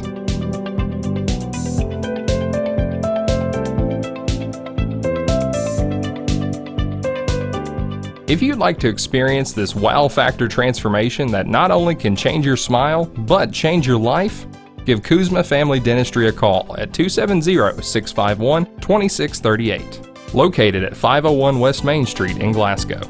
Scottsville, the Trojanettes lead 47-37. And this fourth quarter is brought to you by CPC Commodities. Proven in our farm and made for yours. Katie Elmore starts the fourth quarter for Coach Piper Lindsay. Here's Riley Roy with it. Out top, trying to penetrate into the lane, the free throw line, back out to Nacer. Nacer bluffing the three from about 30 feet away. Gives it over to Ford. Ford out to Morris. Got Hannah Bragg starting the fourth quarter. And Ashley Atkinson. Here's a long three by Nacer, and she knocked the bottom out of it. They were just 2 of 13 from deep before that. They only shot 2 of 11 in that whole third period. Hopefully that doesn't get them going. Slagle, guarded by Ford, gets into a trap, and a pass deflected out of bounds by Nacer into the Barren County bench. 2 of the 4 field goals here in the second half for the Lady-Patriots have been from behind the arc. As it goes in there to Elmore, trying to force up the shot, and got her on a rebound, went to the deck, got a foul call. Nope. What is it? Ball. Jump ball. Well, it's going to go to Barren. I thought it was a foul. Patrick was all the way over her back. All right, Atkinson. Right of the bucket, gets it into Bragg, and she loses the handle. Morris with it. Morris driving, going inside, up with the left hand, no good. And rebound to Bragg. She is trapped and needs some help right here. Gives it off to Gerald's. Gerald's ahead with a bounce pass up to Atkinson. Atkinson drives across underneath. There's a shot, no good. No foul called on that one. Ahead. Nacer driving in underneath to Roy. She missed the shot. Rebound comes off to Bragg. And now to Elmore. 6:43 to go. Barren up 7. Elmore with a crossover move to the left. Needs some help. They bounce it out to Atkinson. Atkinson moves in, feeds it to Bragg. She puts it up, no good, but a foul. That was good, fluid movement there. And Ashley had the shot, kind of dumped it down to Hannah, who was going up with it all in one swoop. And that's 4 on Riley Roy. First foul of the fourth quarter. Hannah Bragg at the line, 6-foot junior. 2 shots, first one good. They got to take Roy out. They're going to bring Marr back in. Marr averages 4 a game. And she had a 3 back in the second quarter. Right. So Bragg makes it 48-40. Trojanettes. Second shot. Hannah Bragg fires, and it's in and out. Trying to get the rebound was Gerald's, and she fell out of bounds, but may have got tripped up there. Here comes Morris with it. Morris trying to get around Atkinson, a whistle. Oh, a blocking foul. She was falling down, and that's the only thing that kept her, but her elbow was right in. Her elbow was right in Aunt Ashley's sternum. What else you got to do? I don't know. You're in legal guarding position, and she just bowls over you right in the sternum. She hit her with the elbow. 48-41. 6:22 to play. Morris has hit a bushel of free throws, and she hits 2 of those right there. Cut the lead to 6 at 48-42. 6:20 to play. Closest they've been in a while. Yep. Largest lead has been 10 for Barren. Bounce pass comes off, in the middle goes, and around it goes to Slagle for 3. It's no good. Chasing down the rebound in the corner is Atkinson. Atkinson trying to work inside. Puts it up, got it, and a foul. And Ashley's played great. She's got, you mentioned a bushel load of free throws down there, and Ashley's got a bushel load of rebounds, chasing that one down and going right back up to the rim.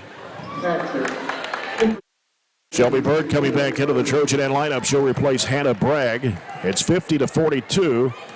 Trojanettes, and Atkinson at the line with a chance to make an old-fashioned 3-point play.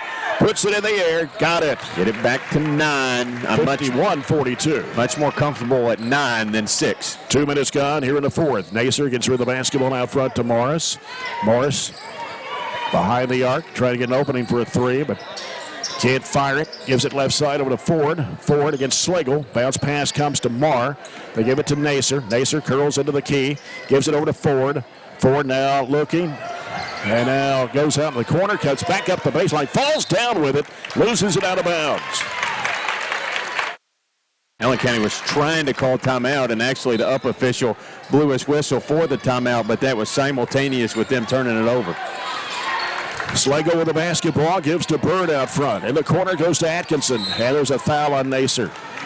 2 hands keeping her from dribbling baseline.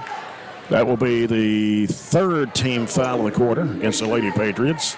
They got 5 quick in the 3rd period. Yep. They go inside there. Gerald's back to Bird. Bird heads toward the paint, reverses back right, gives to Slagle. The corner goes to Gerald's. Here's her shot. It's good. Long 2. She's been really good tonight. And it's 53-42. Long. There's a foul on Patrick for coming over the back. Gerald's had her blocked out. That was Mara who went up for the 3. You mentioned she made one earlier, but that was just an excellent job of blocking out. Largest lead of the night for the Trojanettes at 11. It's 53-42 with 5:04 to go. And that was the 4th foul on Deborah Patrick. Roy also has 4. Morris with 3. They're trying to extend this now. They're trying to extend the 2-3 up a little more. Shelby Bird with it out front of the right side. Ooh, straight away over to Slagle, covered up by Nacer. Nacer, bounce pass back to Bird, trying to get around her defender. Crossover dribble behind the back dribble. Shot goes up and it bounces in. That was really tough. Mara had kind of bodied her up. She just threw it over top of her and got the roll. 55-42. Morris for 3, no good. And battle for the rebound. Last touch by Shelby Bird. Here's what we got to be careful of, because this situation, Nacer and Morris are going to start putting up a ton of shots, and they're going to be sometimes 2 or 3, 4 steps behind the arc. And there's one right there. Nacer fires, bounces off. Rebound, Shelby Bird, outlet pass, Katie Elmore, diagonal pass, right side. It's Gerald's going up against Patrick, no good. And Nacer with a rebound, got a 2-on-2 break. Nacer driving, crashes in. That's an offensive foul. Bird was waiting for. And that's just knowing your opponent, knowing eventually she's coming back to that left side. And when she crossed over, Shelby was right there to get that offensive foul and a turnover for Allen. Timeout. Or no, he just Riley Roy coming back into the Lady Patriot lineup for Allison Ford. 4:17 to play. Barren 55, Allen 42. Slagle gives it over to Bird. Bird of the dribble. They're going man. Guarded by Morris. You got to recognize. Yep. Here's Gerald's with it. Trying to go into the paint. Cuts back out. Gives it to Elmore. Back to Gerald's. Gerald's trying to drive against Patrick. Floats it back over to Bird on the left side. Back in the corner goes to Gerald's. Fakes. Trying to go baseline. She's cut off. Sends it back out front to Slagle. Reset. We got to reset this and go motion.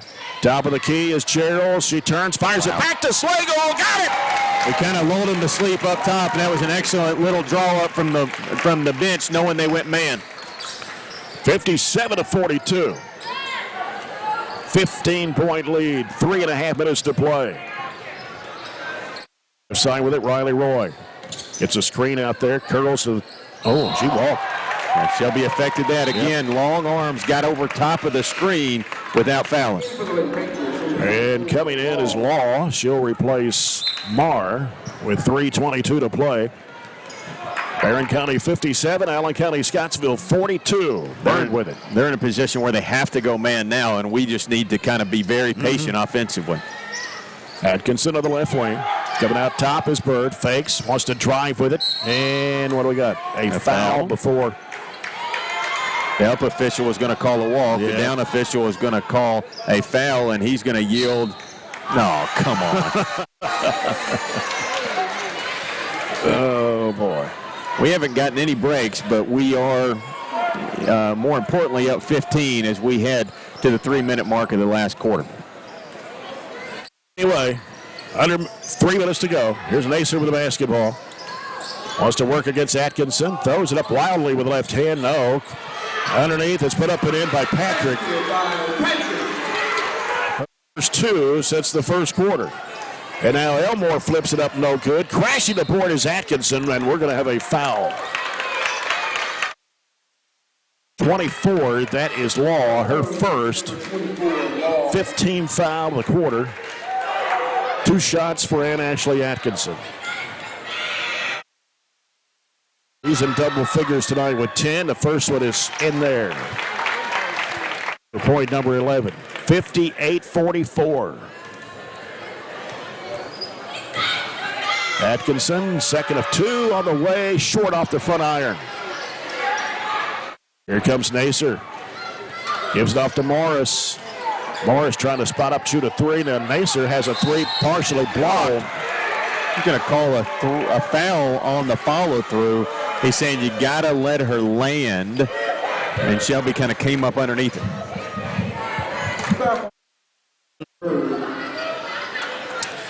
It's her second. Nacer at the line for three. She's 0 for 2 and now 0 for 3. I'm not laughing about the miss of the free throw. I'm watching the replay, which is about 5 seconds behind. Yeah. She just kind of wilted and failed. Shelby didn't really touch her. Right. Too bad we don't have replays in high school basketball like they do college. I may throw the challenge flag on that one. Yeah. And Nacer hits 2 of 3. They're going to pick up full court. This is full court. Give me a second. I think full court man they're going to go to. It's 58-46. Barren County, 2.5 minutes to play. So it comes into Gerald's. Gerald's picks up her dribble, goes to Atkinson on the left side, cuts toward the middle. Now with a crossover dribble, gives it back out front to Gerald's. Gerald's out between the circles, has picked up her dribble, goes to Elmore. Elmore wants to drive. She's going to go to the basket, puts it up and in. Nacer didn't want any part of that, didn't want to get a foul there, and Elmore just drove right by her to get it to 14. And it's 60-46, 2 minutes to play. Morris with the basketball, spin move in the lane, trying to force up the shot, going to call Bird with a foul. Tried way too hard to get a charge there. Just defend and be solid right now, up 14 with under 2 to play. Foul number 24, Bird. And it puts Morris right back at the line. She's got a ton of free throws, but how many field goals does she have? She only has 2 field goals. 1 each half. And the first free throw is missed on that trip. 1 in the first quarter and 1 in the third. Opponents are going to win a lot of games when their best player has only 2 field goals. Yeah. She may end up with 20 tonight, I don't know, but she shot that many free throws, but still she has been frustrated a lot of the game because she's not getting shots that she's used to getting, and they're not hitting a lot of outside shots. They've only got 3 threes, and Nacer and Morris really honestly haven't been an offensive factor. Timeout with Barren County, a Scooters timeout with minute 57 to go. It is 60-47, Trojanettes. I'm trying to count up Avery Morris's free throws. She was 5 of 6 in the first half. And here in the second half, she's hit 10 out of 12. So she's 15 for 18. I was going to say we might need to take a 2-minute timeout for you to count up her free throws. 15 for 18 and 2 field goals. So that gives her 19 points. Yeah, I knew she was going to get close to 20. And 20 with just 2 field goals is sort of impressive. But equally impressive, and I told you on the way up here, the one thing I'm concerned about coming down here tonight is if we can score enough points against their zone. What is maybe more impressive, clearly we've done that. I'm not going to say this is over, but we're getting there. What's more important, we've scored 60, and I've only got us hitting 1 3. Is that right? That is correct. So that's really tells you how much we've attacked. We've crashed the offensive boards, and at the same time, we've already taken care of the ball, too, only 10 turnovers. Mm-hmm. Here's Slagle, right side, Elmore pulls up, shoots a 12-footer, and knocks it down. And the reason that we have been able to get as many points is because Elmore is making those shots. Yep. We're making those 12-footers tonight. Morris for a long 3, nails it. Timeout, Allen. So there's your fourth 3 of the game for Allen County-Scottsville. Second of this quarter, 3 for the second half, which trims it to 12 at 62-50. I would dedicate all of my defensive pressure right now to those 2. And that's because they're going to shoot it almost anywhere past half court. They get to the volleyball line. They're not scared to shoot it right now because they got to have points in a hurry down 12. See if we have an update on Glasgow and Warren East. There's not a whole lot of games at all tonight. 51-32 after 3, so the game's about over just like this one is. We'll get the final here in a little bit. Warren East was leading 51-32 after 3. Some Christmas tournaments are already going on. King of Bluegrass is going on. There's some obviously really good games up there. Dare County top 10 got beat last night, I think, by North Oldham, who's 25th in the state. 90 seconds left in this one. Barren County up by 12. Here's Bird, feeds it to Elmore, goes to Gerald's. Now wants to reverse it back out, lobs it back over the right side there to Slagle. In the corner, Atkinson for 3. It's short off the right side. Gets her own rebound to the right corner. Feeds it then underneath to Gerald's, and she puts it in. I like it. We're kind of just trying to still score instead of just hold the ball. 64-50 as we come down to 1 minute to play. And it's Morris with the basketball coming up. A foul on Elmore. Trying to slap down at him, but that's okay. We had a couple of fouls to give. Right, that's the 4th one of the quarter. 57 seconds. Here's a lob. And ricocheted off Patrick's hand, but she was able to chase it down. Morris trying to get opening for a 3. 48 seconds to play. Morris will fire it up. There's her 3. It is no good. Crashing board Roy threw it up, and Slagle comes up with an outlet pass. Elmore out in front of everybody, puts it up and in. Roy got hit by her own teammate a while ago and fell down, and that's why nobody was back there for a wide open layup for us. And how about the largest lead of the game for Barren? It's 66-50. We'll take it. Here's a lob coming to Patrick. Patrick, cross-court pass, forward, 18-footer, left side, good. I like what we did, though. We forced it out of Morris's hands. We double-teamed her and made him throw it around. Yep, 66-52. Birds got it in the backcourt, down to 10 seconds to play. In the middle goes to Elmore. Elmore fires it off to Gerald's. Gerald's will pull it out. 5 seconds to go. Barren County is going to go to 2-0 in district play. With a win here on the road tonight at Allen County-Scottsville, it's Barren County winning 66-52 over Allen County-Scottsville here tonight. As the Trojanettes go to 6-1 of the year, 2-0 in district play. Allen County-Scottsville evens their record at 3-3, 0-1 in district play. And Coach Piper Lindsay will be making her way up here in just a second for Coach's comments. Brought to you by Edward Jones Financial Advisor Jamie Harris and Sheila Perkins. She is here right now, and a more happier note than what we were when we were down here last time. Short-term memory, we don't remember that game. I'm telling you, what a comeback in this game. You were down 19-10, and then you came back and took the lead, and then you stretched it out. I thought our defense really played well, especially in the second half. Yeah, definitely in the second half. I thought early in the first half our energy just wasn't there. I don't know really what was going on. I don't know if we need to be quiet for this prayer. Yeah, here's a little prayer at midcourt. All right. Yeah, but like you said, I thought our energy, our defensive intensity was a lot better the second half.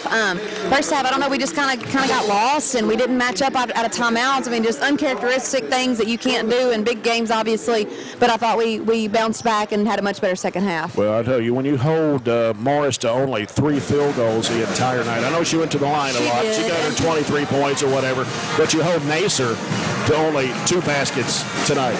One of those was a 3-point shot. Yeah. And it goes back to her defense again. That's exactly right. And I mean, I don't think that you can really stop either one of them. You just got to contain them. And with Morris, I mean, I thought that we were, for the most part, in the help. Maybe we were a step slow. I thought, we wanted to take charges. We finally got one call. That's just the way it goes. But I feel like we finally did get some stops late. I know Patrick gave you some problems earlier, and you adjusted your defenses after that. Yeah, we did. I mean, I don't know if I don't know what we were doing there. We just she got her head down and was obviously shot faking. We weren't just staying down. And finally, yeah, you're right. We did make the adjustment with her. I'm just looking at our balanced scoring tonight. You had 4 players in double figures. Oh, wow. Well, I knew at the very beginning we had 3 different kids that scored early. And then I was like, oh, that's nice, but that's awesome to have 4 different ones in double figures. Katie Elmore, 19 points tonight. That's what you want to see from her. Yes. She was knocking down the 15-footers, too. That's one thing that people give her. Right. And she knocked down a few tonight. Shelby had 15. and Ashley had 11. Katie Gerald's had 10. So, and then Mahila Burton knocking down the 3 there in that second quarter. So it was a really good night for. We'll of course, figure up the percentage Yeah, like on you shooting. said, But just balance, and that's great because once they try to stop one, we've got somebody else that can step up. But I thought we shared the ball well too. Of course, they sat back in that zone majority of the game. We Yeah. were trying to get the ball to the middle and then attacking. Of course, like our 1-3-1 was really effective Right. too. Again, defense. yeah, defense wins games. Defense wins games. Mhm. Keep that in mind every game, and that's what it's been the last 6 games anyway. Right. You go to 2-0 in the district. Warren East beats Glasgow tonight by 11. And a 56-45, I believe, is the final score there. So now Glasgow that's their first district game, but now Warren East evens their record at 1-1. But now we're 2-0, and that's where you want to be. That's exactly right. We'll take it right now. So you got a Saturday game coming up. You go to Elizabethtown to take on South Oldham. Right. A team that is coached by somebody that we kind of know, Crystal Gardner Hatchett. Yes. And I noticed that. Is that 1 o'clock Central Time? 1 o'clock Central Time, Okay. 2 o'clock Eastern. We're the first game, actually. Okay, so that's yes. good. That's good. We're the first game. We'll be leaving your game, going to Ohio County, do the guys.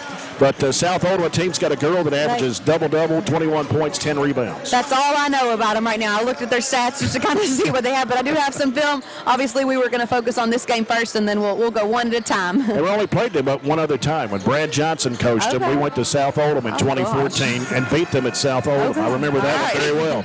But, Coach, congratulations. All right, Jay. We'll see you on Saturday. All right. Coach Piper Lindsay, the Trojanettes, they win it here at Allen County, Scottsville, 66-52 over the Lady-Patriots to go to 2-0 in district play. As we go into our post-game report coming up next, brought to you by SCRTC here on WCLU Burgundy 104.7 FM.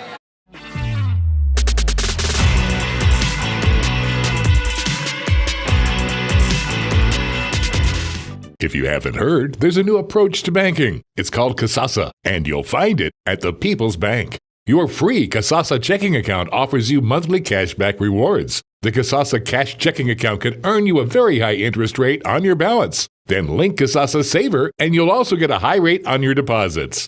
Grow with Kasasa at the People's Bank in Glasgow, Cave City, and Barren. The People's Bank, working for you. Restrictions and qualifications apply. Restrictions may vary. Contact the People's Bank for details and to learn more. Get a great deal on select Kubota equipment. The BX Series is the #1 selling subcompact tractor in the U.S. The versatile lineup is built to help you make the most of your land. Right now, bring home select Kubota equipment for 0 down, 0% APR for up to 72 months on select BX models. Now through September 30th. See us or go to KubotaUSA.com for full disclaimer. Your local Kubota dealer is J&J Sales, 1311 West Main Street in Glasgow. We've got you. It's a pledge to make sure you're always taken care of.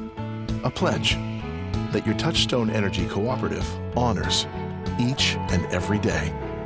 When it comes to keeping things running smoothly or getting them back on track when they're not, we've got you. Always.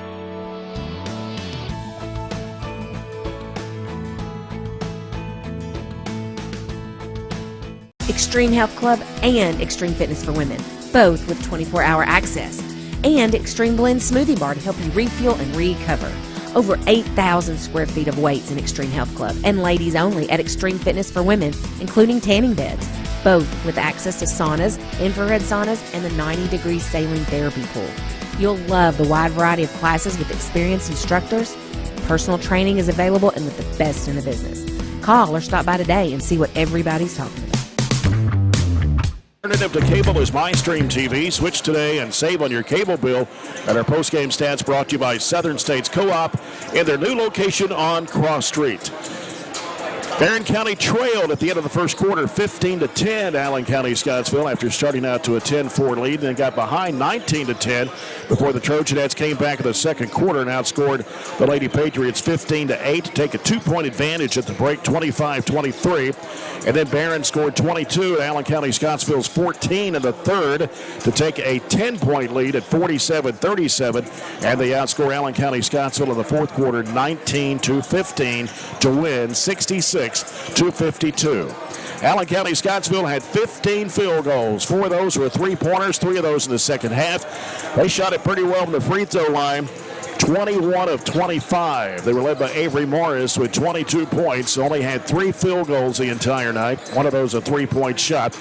Deborah Patrick had 13. She was the second leading scorer for the Lady-Patriots, and 10 of those points came in the first quarter. Aubrey Nacer held to just 7 points tonight on a field goal and a 3-point shot, and 2 of 5 from the charity stripe. A 3-point shot from Riley Roy. That was all of her points tonight. A 3 from Kyra Marr, 2-point basket from Allison Ford, and a 2-point basket from Peyton Marr. Barren County had 25 field goals. One of those a 3-pointer. 15 of 20 from the foul line for the Trojanettes tonight, with 4 players in double figures, led by Katie Elmore. Season high 19 points tonight for Katie Elmore. She had 8 baskets, 3 of 4 from the foul line. Shelby Bird with 15 tonight, had 5 baskets and was 5 of 6 from the charity stripe. 11 points for Ann Ashley Atkinson, 4 baskets, 3 of 4 from the foul line. 10 points for Katie Geralds, 8 of those coming in the second half. Mahala Burton scores 6 and a 3-pointer, a 2-pointer, and 1 of 2 from the foul line. Addie Slagle had 4 points and a field goal and 2 of 2 from the foul line. And Hannah Bragg with 1 point tonight and 1 of 2 from the line. Riley Wilson and Addison McFall saw action but did not score. But a big win and a good win and a district win here on the road. Yeah, very good win tonight. Going into this, really not second half, but the second time we see Warren East, it looks a lot better going in with that game 2-0 than it would 0-2 or 1-1. So we're kind of trying to set the stage here for gaining that 1 seed very early in the year, just middle of the way through December. But shot the ball really well. Didn't shoot it well from 3, but we did enough from 15, 16 feet that we really got the job done. 25 of 56 tonight for 45%. We were just 1 of 11 for 3 for 9%, but shot 75% from the free throw line, 15 for 20. They were 15 of 49 for 31%. They didn't shoot the 3 well either, 4 of 20 for 20%, but got to the line and made 72% of those shots. Some big individual stats we'll look at here in just a second, but rebound-wise, we out-rebounded about 36-35, 12 offensive boards apiece. They turned it over 12, we turned it over 11, so pretty cleanly played game. Individually for us, Katie Elmore was huge, and the main reason was she was the main one. She was 7 of 10 from the field. She was the main one making those 15-foot shots, really causing them to rotate that zone and really it not be successful against us. Katie Geralds was 5 of 7. Shelby Bird 5 of 13. She had 6 boards to go with it. I thought Ann Ashley was good. She was 4 of 8 from the field. So, we had a lot of good things happen for us tonight, and I think our upperclassmen really stepped up and led the way tonight for us, especially after Katie Geralds had that first half foul trouble. On the flip side of that, defensively, they're 2 big players. Even though Morris finishes with 22 and it looks like she had a really good night, she probably didn't, because she was 3 of 15 from the field. That says a whole lot about our defense. Did we foul her a lot? Yes. But we also frustrated her a lot, being 3 of 15 from the field. Nazer was 2 of 9. They both hit a late 3-pointer there, more about a desperation than just regular offense. So I thought we played extremely well. We got points off their turnovers. We ended up plus 12 in the paint against them when we talked about how good their post players played in the first half and had been playing in previous games. So this is a good win for us. As much as 16, we had the lead and we ended up winning by 14. I thought, very impressive for us to really see what we can do out of region now, going to that little tournament or one-day deal on Saturday in E-Town, and then taking a vacation, if you will, with some basketball mixed in. Yep. Well, when we come back, we'll get ready for the Trojans and the Patriots. It's our second game of our doubleheader here tonight at District 15. As we return with the Don Franklin Glasgow Countdown to Tip-Off, it's next on WCLU 104.7 FM.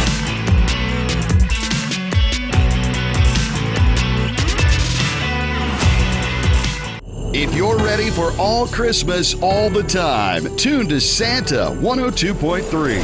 Rocking around the Christmas tree. Santa 102.3. Take a trip down Candy Cane Lane with me. Run, run, Rudolph, red make you fall. The Christmas station. Santa 102.3.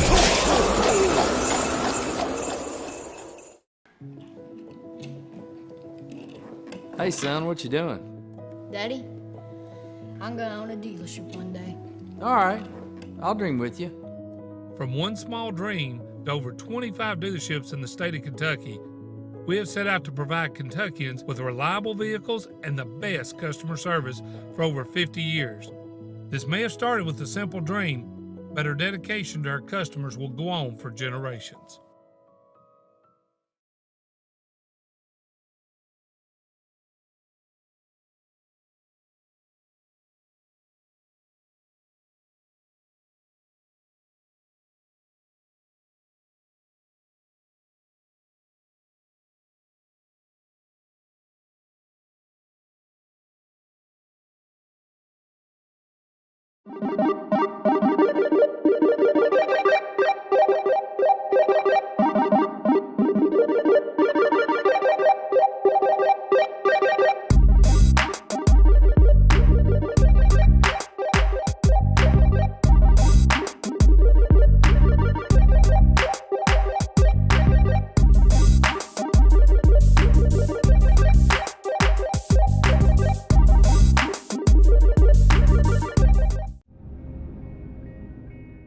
So Aero Safety is an international safety consulting company based right here in Glasgow, Kentucky. We offer a wide variety of services, ranging anything from safety training to administrative services like policy procedures.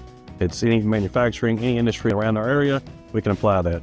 And we can also make everything site-specific to the customer. So we make sure we're incorporating the company's policies, procedures, applicable hazards, equipment, things like that, that it's making it more relevant and engaging for the customer. Aero Safety is here to keep your employees safe and keep your business headed in the right direction. And the Patriots have wins over Whitesville Trinity 82-53 and Metcalfe County 73-70. The two losses to South Warren 100-72 and Hart County on Tuesday 64-56. The Patriots returned several players from last year's 3-25 team that lost to Barren County in the 15th District Tournament back in late February. However, one of their 3 wins was against the Trojans in regular season play. The Trojans have won 7 of the last 8 against ACS. Allen County-Scottsville's bright spot this season is in transfer junior guard Kyler Pettigo, who transferred from Warren East and is leading the Patriots in scoring at 23.5 points a game. Allen County-Scottsville's last winning season was in 2020. Barren County is ranked 8th in Region 4 in the Bowling Green Daily News Prep Poll. Allen County-Scottsville is ranked 9th. And this Allen County-Scottsville team has been putting up a lot of points on the board, averaging just under 71 points per game. The Trojans really need a win tonight to give them a boost of confidence and get a district win under their belt. And a J&J Sales keys to the game tonight, Robert, is probably to shut down Pettigo, who has been leading the scoring in every game so far for the Patriots. Yeah, it's big when you can get a transfer that can throw in 29, 27, really consistently put up 24 points for you night in and night out. So obviously that's a big for us, but I think we got to continue to play hard, to focus on ourselves and really get better. I think we took a huge step forward despite a loss against South Warren. Tate stepped up 16, Tate had 15, Bray had 11.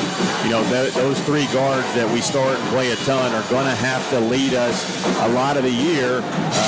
Did we get positive contributions from a lot of other players? We did, but those 3 guards are really going to have to set the tone for us, handle the basketball, get shots, and really drive the train for us if we're going to get some wins.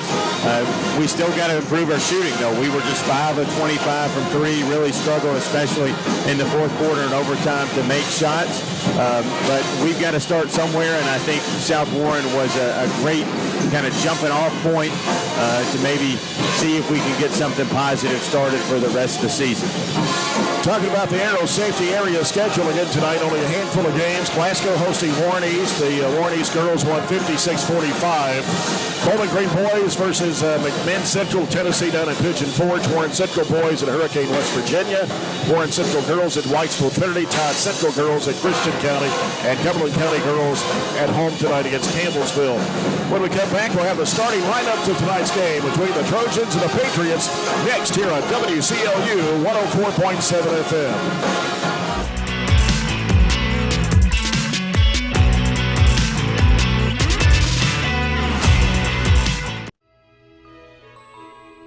Hello, Barren County. This is Amy Irwin, Superintendent of Barren County Schools.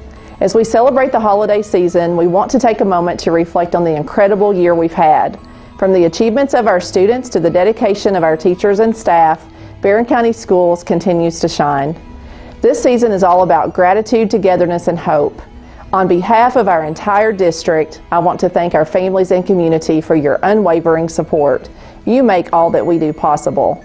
Merry Christmas. Hi, I'm Shelley Gross, the chair of the Barren County Board of Education. The heart of Barren County is our people, our students, teachers, staff, and families. During this season of giving, let us remember the importance of kindness, compassion, and supporting one another. From our Board of Education to each and every one of you, we send our warmest wishes for a wonderful holiday season. Merry Christmas and Happy New Year from Barren County Schools.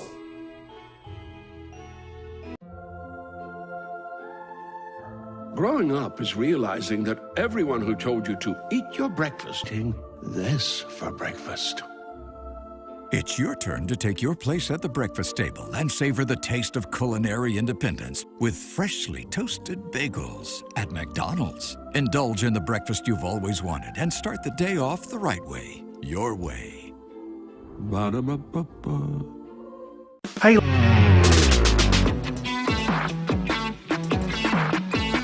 Lindsay, it's turned cold. Well, Billy, that means it's time to fill up everyone's propane tanks and wish everyone a Merry Christmas. Yes, we want everyone to enjoy the holidays and stay warm. To change the subject, Billy, our new location reminds me of the Polar Express. Just think, if the Polar Express rolled down the tracks and stopped at Southern States on its way to the North Pole. Well, we are just across the railroad tracks in Glasgow. It could happen. We hope that our friends and customers enjoy the true spirit. I just did it, but I waited way too long. Trust me, it's about time you left cable TV behind and started saving with MyStream TV from SCRTC. Already have TV with SCRTC and you still have cable boxes and wires everywhere? Talk to SCRTC about MyStream TV and compare it to your current service. The best thing about MyStream TV, you'll save money and get up to 1 gig symmetrical internet. Visit scrtc.com and click on the MyStream TV logo at the top to start saving on cable today. Coach Jeremy Garrett, 2-2 on the year. Kyler Pettigo, a junior, averaging 23.5 points a game and 4 rebounds. Jackson Morris, a senior, 14.2 and 6 boards. Tyler Turner, a junior, 5.2 points a game. Deontay Granger, a junior, 6 points and 5 rebounds. And Chase Ross, a senior, 6 points, 4.5 rebounds a game. For the Barren County Trojans, under 17th year head coach Warren Cunningham, Tate Spillman, a 6', 165-pound senior, averaging 10.3 points a game. Ray Bewley, 6', 140, a senior, averages 6.2. Joshua Deckard, 6'5", 235, and a senior, 9.2 points, 6.3 rebounds. Waylon Clemens, 6', 160, senior, averages 4.2, and Kate Hardy, 6', 150, junior, averaging 7.5 points a game for the Trojans. The officials for tonight's game brought to you by McDonald's of Glasgow. The same 3 we had in the girls' game earlier tonight. Tony Franklin, Jamie and Bailey, and Chris Reeder. And we'll get set for the Farmers RECC Jackie Browning Memorial opening tip-off.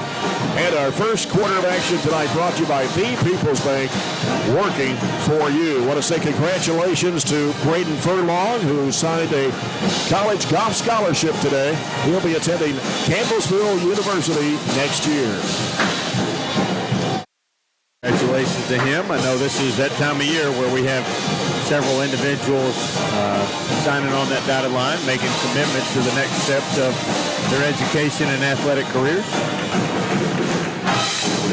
For Allen County-Scottsville, one of their main starters out tonight. That's Robert Robledo, a senior who is actually the 3rd leading scorer of the team. He is not dressed tonight due to a death in the family. And so I think he missed the Hart County game as well on Tuesday night. But Kyler Pettigo has been the key to this Patriot ball club scoring-wise. He has led the scoring in every game so far this year. As Barren County down to our right with gray uniforms tonight. Burgundy numbers and letters outlined in gold. And the Allen County-Scottsville Patriots down to our left in their white uniforms with blue numbers and lettering trimmed in red. You're following a broadcast here at WCDS 1230 AM, 104.7 FM in Glasgow. Also here at WCLU 104.7 FM and online at WCLUradio.com/Trojans-Sports. And we are live stream tonight on YouTube, BCHS Live. Glad you can be with us here on a Thursday night. We'll be off tomorrow night, but we've got a busy day Saturday as the Trojanettes will travel up to Elizabethtown for a 1 o'clock game against South Oldham. And then after that game, we'll head to Ohio County to bring you the Trojans and the Eagles. 6:30 airtime start Saturday night in Beaver Dam. So we talked about it, Robert, coming up today. And we talked about the Triangle Drive, go up 65 to E-Town.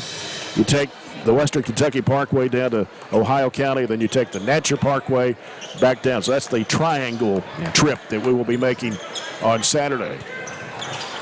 In the jump circle, Decker for Barren County. And looks like it's Marquise Gaffney. Nope, let's see. Weston Adams is starting tonight. So that's a change in their lineup. Adams starting in place of Robert Robledo.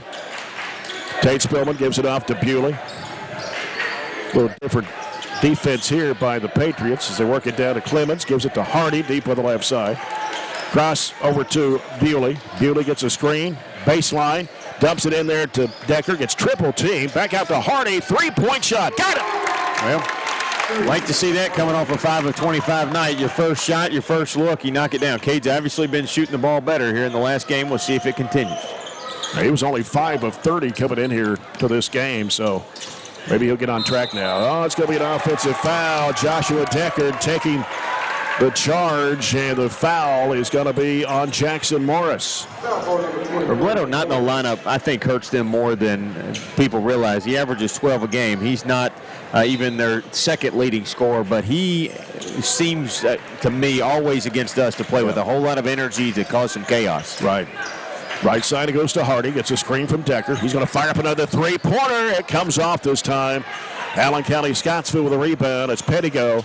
He's the transfer from Warren East. He drives it down, got away with a walk. One-hand shot goes up, no good. And apparently Tate Spillman was on the inline or something there. Yeah, he was. Back to the Patriots. Huge walk. He took like 4 steps. But they didn't call it. As they get it inside there, and a shot put up and in by Adams. Adams only averages 2.8 points a game. 3-2 Trojans. Bewley, right side to Hardy. Hardy looking. Back out top. Tate Spillman out between the circles. Sends it left side over to Bewley. Gets a screen from Clemens to the free throw line. He's open. Lets it go. It's no good. Decker, the offensive board, trying to go back up strong. He does and puts it in. Hey, John, we just got to have him in this game to be strong. They don't have a huge inside presence, so go up over top of them, get some offensive boards, be strong with it, and get us some putbacks. Yeah. As Turner with the basketball, bringing it back out front for Allen County-Scottsville. Turner against Kate Hardy. Right side it goes to Chase Ross. Ross gets a screen. Trying to work with it. Gives it back over now to Adams. Now here's Turner. Free throw line jump shot. Rattles in. And it's 5-4, Barren County. Hardy out to Bewley. Bewley's going to set it up. Goes left side to Clemens. Now Clemens bounces it off to Hardy. Hardy out top to Spillman. Spillman looking inside. Now dribbles off to the right side. Trying to set it up here. Leaves it with Bewley. Now Bewley looking. Going to fire up a three. Nailed it. They're just in simple man. Pettigo didn't want to step outside the arc, and Bray said, well, let me think about it a second, and finally made the decision to knock down our second 3 of the night. So Barren County with 2 of their first 3 field goals, or Hatcher and Sadler threes. 8-4, Barren County. Jackson Morris with the basketball for the Patriots. Leaves it out there with Pettigo. Pettigo defended by Tate Spillman. Right side to Ross. Now Ross gives it out to Morris. Morris now dribbles right, hands it back to Pettigo. Pettigo in the corner to Ross. Now Ross dribbles toward the paint, goes up with a fadeaway jumper, short. Coming up with it is Decker, and they reach in. Turner reverses it up and in. Took it away from Decker. Turner has 4 of Allen County-Scottsville's 6 points. It's 8-6 Trojans. 4:33 to go in the first quarter. Clemens with the basketball, picks up his dribble, right elbow out to Decker. That gives it to Hardy. Hardy wants to make a move. Jump shot, 17-footer off the iron. Rebounded there by Pettigo for Allen County-Scottsville. Pettigo on the left side, leaves it out with Jackson Morris. And he'll turn and have it off to Ross. In the corner, here's a 3 ball way off the mark. Air ball goes out of bounds. It was Weston Adams launching it. So Barren County will get the basketball. 4:08 to go here in the first. It's 8-6. This 15th district matchup. Right elbow is Clemens. Dribbles the top of the key. Hands it off to Hardy. Fires it down to Decker. Kicks it out to Tate Spillman. Spillman drives in the lane. Short on the shot. And tapped out. Grabbed there by Decker. Back to Spillman out of the corner for 3. Rims off. Adams with a rebound for Allen County. Knocked away, stolen by Spillman. Spillman trying to reverse it up and missed the shot. Ball's tipped out. Grabbed by Clemens. He'll give it to Bewley. Now Bewley has it knocked loose, but got it back, and then gives it to Decker. He'll try it from 18. Bounces in. Finally. A lot of shots. Bounce and a roll on that one. And it's 10-6 Trojans. Pettigo with the basketball for the Patriots. Into the front court. Right side it goes to Ross. Ross wants to drive, spin move. And he's called for steps. Picked up the pivot foot. Coming in for the Patriots now, Deontay Granger, who was slated to start instead of Adams, but made the change. So Granger now comes in to replace Adams. So Barren County with a 4-point lead, 3:13 to play in the first. Here's Bewley into the front court. Right side it goes to Spillman. Loves the 3. He wants to drive in there. Gets cut off. Out to Decker. He's going to fire a 3. It's no good. Granger with the rebound. Allen County-Scottsville. Granger. Almost over and back there. Ross came over.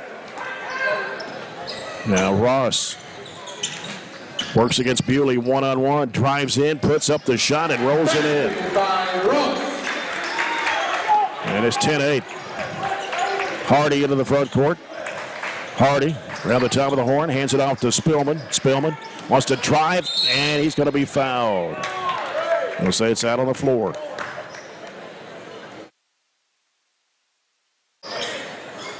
It's on Chase Ross. His first, team second. Couple of changes for Coach Warren Cunningham as Jackson Reese in the ball game and Gavin Nunn.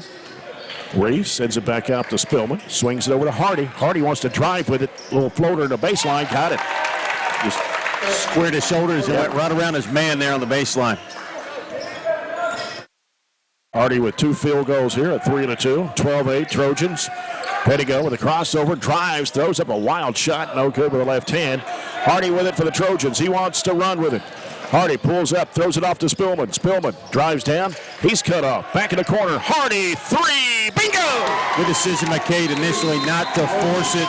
Tate passed up a shot and just kind of played a 2-man game. Nothing drawn up, just playing basketball over there. And that's when our guards are at their best, when they can just kind of create, feel comfortable, and find a shot that they can step into.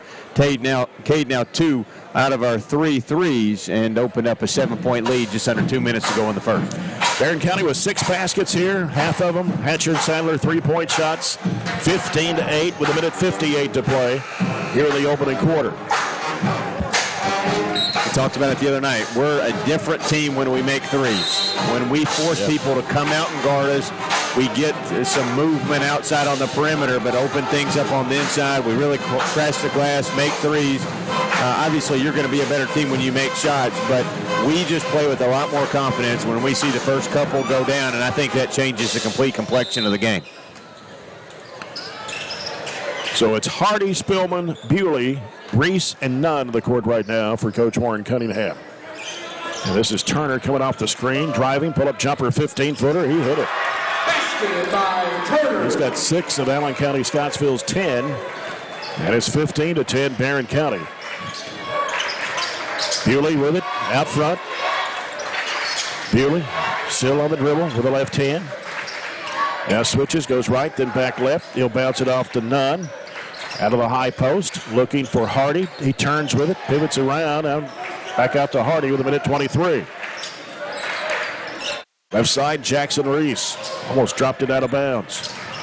Now he wants to drive with it. Goes right of the lane, goes under, a little pump fake, feeds it into Nunn. He missed the shot. It went in and out, and it goes out of bounds. Real good look. Nothing to show for it. Tyler Pettigo with it for Allen County-Scottsville with 1:05 to go here in the quarter. Started by Tate Spillman. Pettigo gives it the high post to Morris. Morris turns, hands it back off to Pettigo. Pettigo's going to fire up a three-point shot. He knocks it down. We got a foul away from the ball. They just cleared out Jackson Reese right there in the paint. The basket is good, and that was a deep three by Pettigo.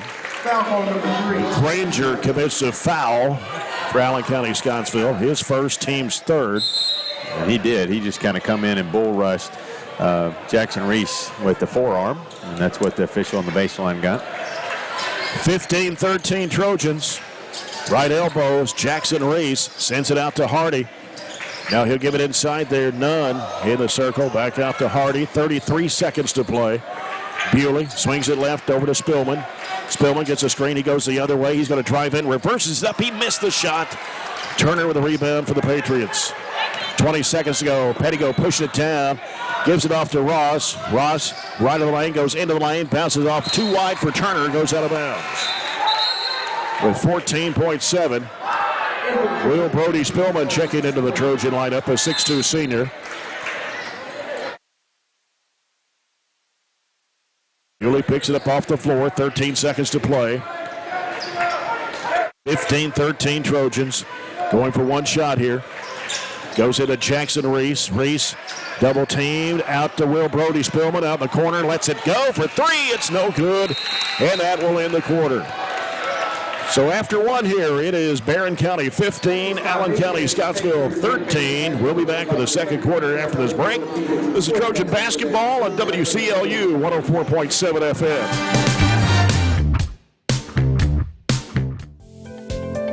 At Kuzma Family Dentistry, we specialize in changing smiles and changing lives.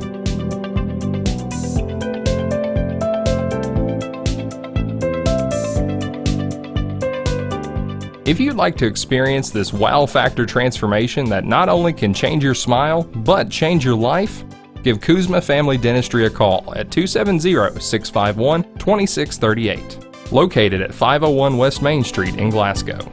If you haven't heard, there's a new approach to banking. It's called Kasasa, and you'll find it at the People's Bank. Your free Kasasa checking account offers you monthly cashback rewards. The Kasasa Cash Checking Account can earn you a very high interest rate on your balance. Then link Kasasa Saver, and you'll also get a high rate on your deposits. Grow with Kasasa at the People's Bank in Glasgow, Cave City, and Barren. The People's Bank, working for you. Restrictions and qualifications apply. Restrictions may vary. Contact the People's Bank for details and to learn more. Jay Turner with Robert Bauer back at Allen County-Scottsville. The Trojans 15, the Patriots 13 as they start quarter number 2. The second quarter brought to you by South Central Bank. Small enough to know you, big enough to help. Trojans will start the second quarter with Cade Hardy, Jackson Reese, Will Brody Spillman, Bray Bewley, and also starting the second quarter is Joshua Decker. Chase Ross handles it out front for the Patriots. Bounce pass into Morris. He gives it out to Pettigo for a three-pointer. Good. And we've got a foul. That's 2 threes for Pettigo. The foul is on Jackson Reese. Smacked him on the hand, according to the official. And now Pettigo has a chance at a 4-point play here. And he puts it up and he hits it and gives Allen County-Scottsville a 17-15 lead. We were up 15-8, so that means they have scored 9 in a row to regain that lead. Yep. 9-0 run for the Patriots. Here's Bewley on the right side. Gets a screen from Decker. Dribbles into the paint. He'll go left side. Hardy, three-point shot. No good. And a rebound to Pettigo for the Patriots. Pettigo pushing it down the middle. Goes up against Decker. And a foul. brought his hand down to cause that foul, and they're on a little bit of a spurt right now because we are having trouble stopping Pettigo in conjunction with our failure to score. And so Pettigo will go back to the free throw line. Coming into tonight's game, he was 15 of 18 from the stripe. He's already 1 for 1 here and got a 4-point play. He's got 2 more coming here. And the first one is good. Pettigo has made a difference for this Patriot team, averaging 23.5 points a game, transferring from Warren East.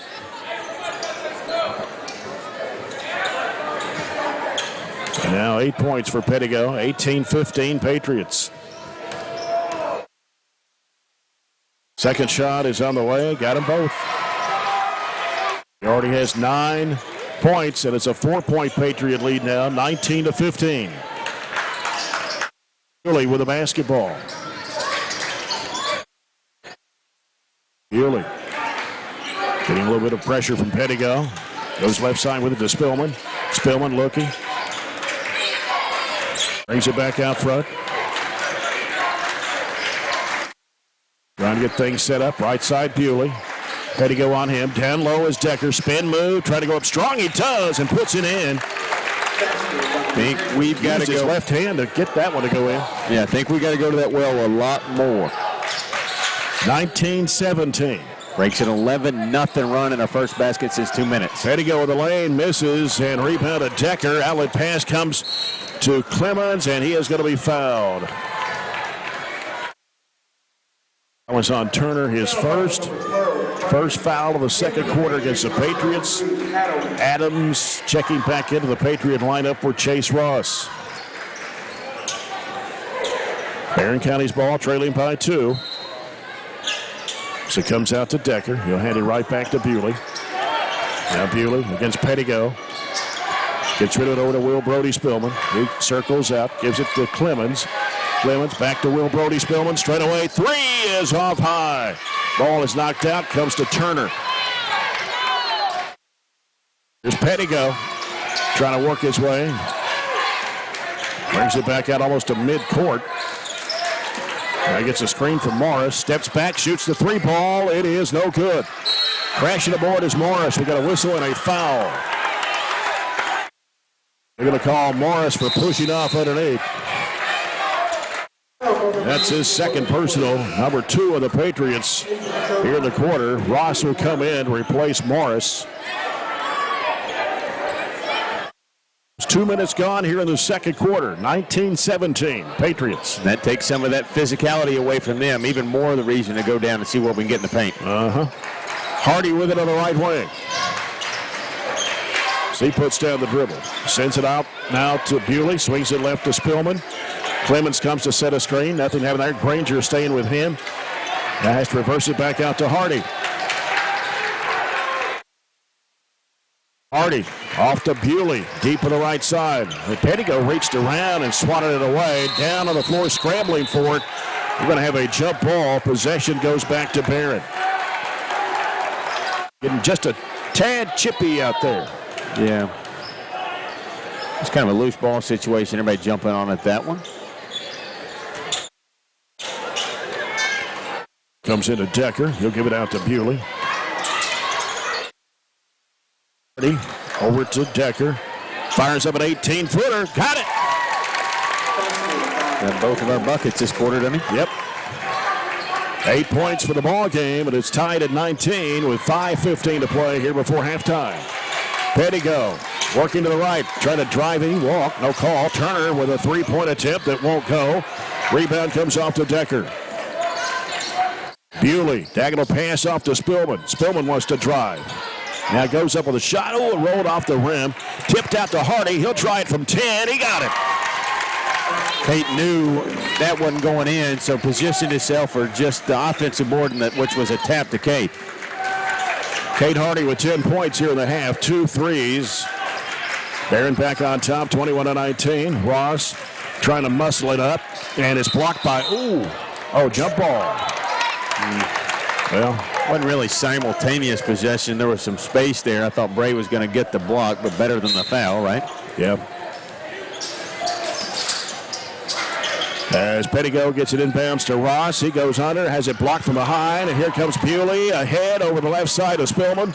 Spillman against Granger, gets cut off, reverses back, spins back left, and gets fouled.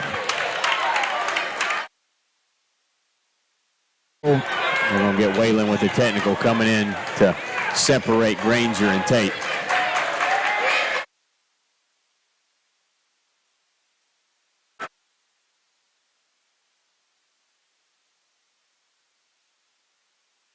Technical foul on Waylon Clemens.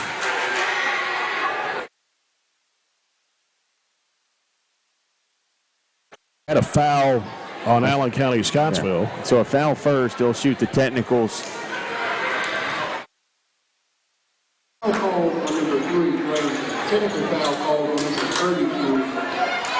So Pettigo will be at the line to shoot the technical free throws.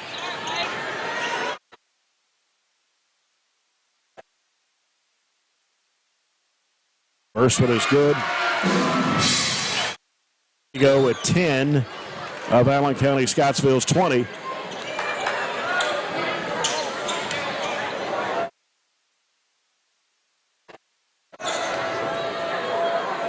The second technical free throw is good for Pettigo.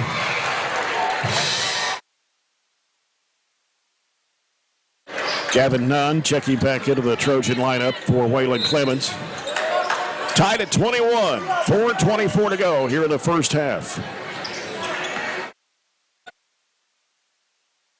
Left side it goes to Granger. Midair, he'll give it off to Adams. Adams now off to Pettigo. Pettigo into the corner, goes up the baseline. He puts it up, missed the shot, whistle, and a foul.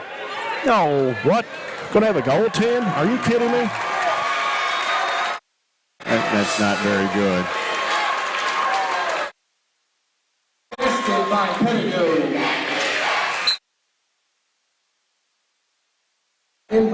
Said he grabbed the net. Well, they went up underneath it the other night and poked it back through the top and didn't call goaltending on him, did they? Different set of officials. They finally admitted that was a mistake. ACS has a 2-point lead now, 23-21. Hardy, right side over to Bewley. Pettigo putting the pressure on him, gets a screen, drives in, throws it over to Spillman. 3-point shot of the air is bouncing off. And we got a whistle and a foul over the back. Jackson Reeves was trying to get the offensive rebound. A foul on Turner, his second, team's fourth of the quarter. Spillman to the left of the bucket to toss it in. Gets it out to Hardy. Hardy, we got a whistle away from the ball. They're going to put this one on Gavin Nunn. I didn't see what he did down there. I was looking at the ball. I'll have to wait till it plays through here. So coming in for Barren now is Ben Blackburn, 6'2", 155-pound junior.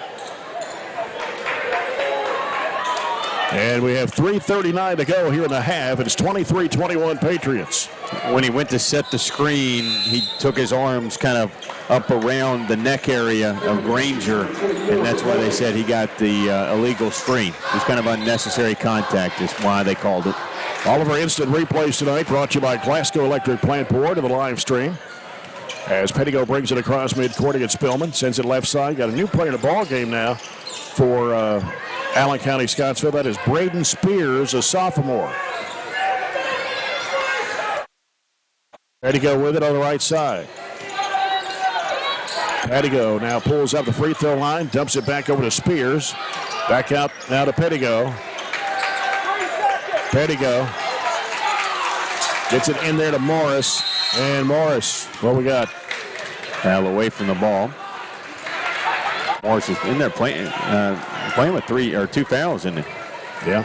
They call the foul on Blackburn away from the ball, and that'll be us in the penalty. Jackson Morris is 10 of 15 from the foul line on the season. His first shot is up. It's good. It's his first point of the game. Pettigo has 2 field goals. That's all they have this quarter, but they've hit 6 out of 6 from the foul line. And now that shot is missed. Bewley up high for the rebound. Off to Hardy. 24-21 Patriots. Bewley's open. 3 in the air is no good. Granger with a rebound. Granger leaves it off with Pettigo. Pettigo almost mishandled it, but keeps it alive. He's going to fire up a 3 from the left wing. It is no good. Jackson Reese with a rebound. Had it poked out of his hands, but Hardy there to grab it. Trojans on the attack here. Hardy trying to penetrate, can't go, and the corner goes to Reese.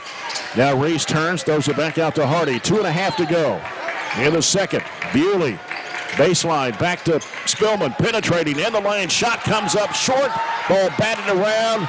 Patriots have it coming the other way. Here's Pettigo, and going to have a foul on Hardy. He got grabbed down here watching the replay. This is going to become, I don't know what other word to use other than a hostile environment if we're not careful.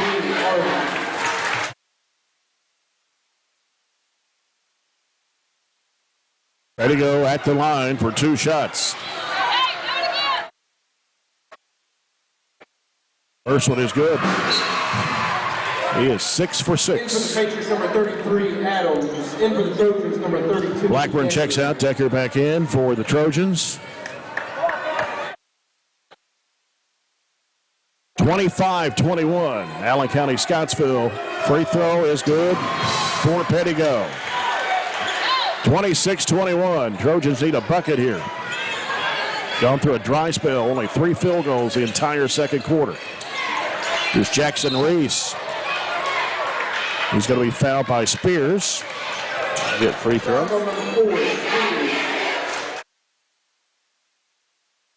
Jackson Reese, 5'11" senior. Second game of the season for Reese. First of 2 is good. Number 24, Morris. Morris comes back in for Allen County-Scottsville.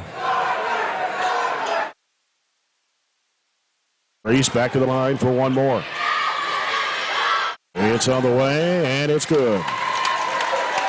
26-23 Patriots. Ball comes into Pettigo.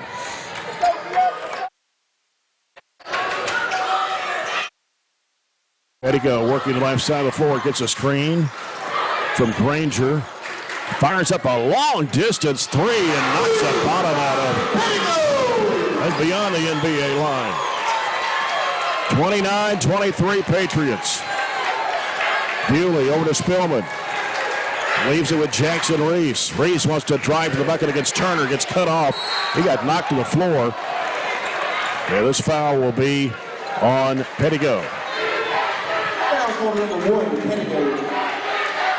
The 2 shots. Jackson Reese was just there. Can to pair.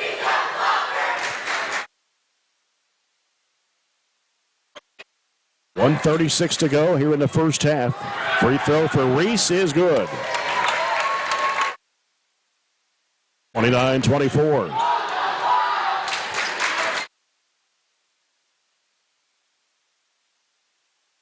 Hits them both.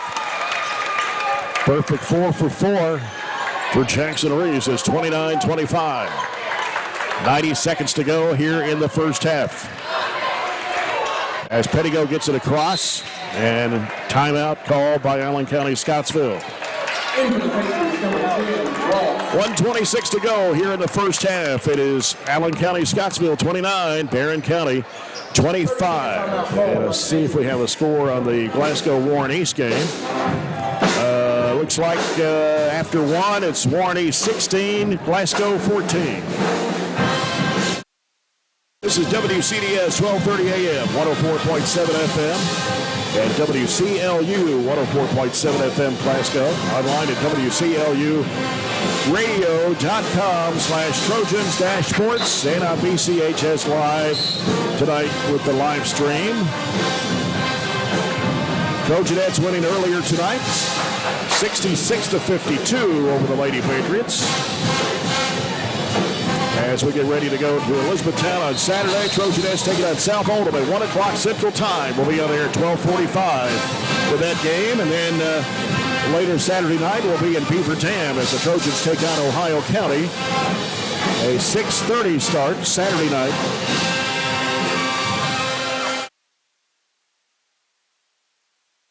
Chase Ross has come back to the ball game for the Patriots. As Pettigo gets it inbounds out to Turner. Turner guarded by Cade Hardy. Takes it to the right side of the floor. He wants to drive, gets cut off by Hardy. Has to reverse it back out to Ross. 1:10 to go in a half. He'll hand it off out to Pettigo. Now Pettigo on the right side of the floor. Cuts back left. Dribble between his legs. 58 seconds to go. Over to Ross. Now Ross putting down the dribble. Coming to the right side of the floor. Hands it back off to Spears. Spears hands it to Pettigo. Down to 45 seconds to play. And now he finds an opening. Goes in. Flips it up with the right hand. Came up way short. But Turner flips it up in the air. And then coming down with it is Pettigo. Here's Morris over to Ross. Ross behind the arc. Doesn't take the shot. 27 seconds to go. He's going to drive right in the lane. Gets cut off. He shuffled his feet. Decker cuts him off down low. Now Pettigo went out of bounds. Barren County will have the ball with 19.4. That was just simply a really long, good possession of defense for the Trojans with a chance to get a bucket here to close the half. Down to 13 seconds to go. Bewley with it out front. Bounce pass off to Jackson Reese, and he is going to get fouled from behind. So he got pushed. Turner. Yep. And that will be number 3. I have him for 3. Yes, that's right. And that's going to put Jackson Reese at the line for 2 shots. First one good. In for Allen County-Scottsville now is Carson Wimpy, a senior. As he'll replace Turner, have to sit down with 3 fouls. 9.2 seconds to go here in the half. 29-26. Reese fires and hits to make it 29-27. Ball comes into Pettigo. 8 seconds to play. Pettigo with 5. Pettigo with 3. Pettigo will give it off to Morris for a long 3. It's an air ball, and that ends the first half. And Allen County-Scottsville has a 2-point lead here at the break. 29-27 over Barren County. We'll come back with our halftime report. Brought to you by SCRTC. After this break, this is Trojan Basketball on WCLU 104.7 FM.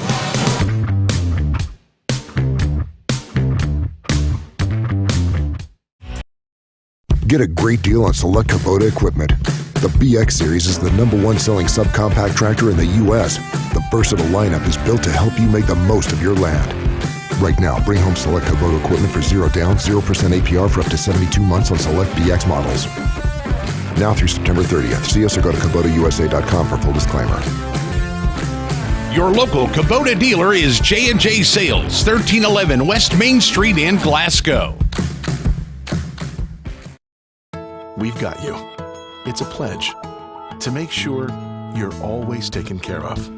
A pledge that your Touchstone Energy Cooperative honors each and every day. When it comes to keeping things running smoothly or getting them back on track when they're not, we've got you. Always.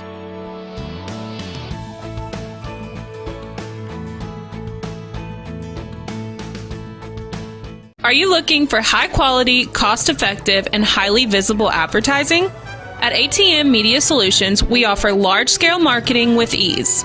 We have 4 LED billboard locations: Highland Pharmacy and Sonic, the intersection of 31E and Trojan Trail, Highway 90 East, Burkesville Road, and our newest location in front of Gondolier.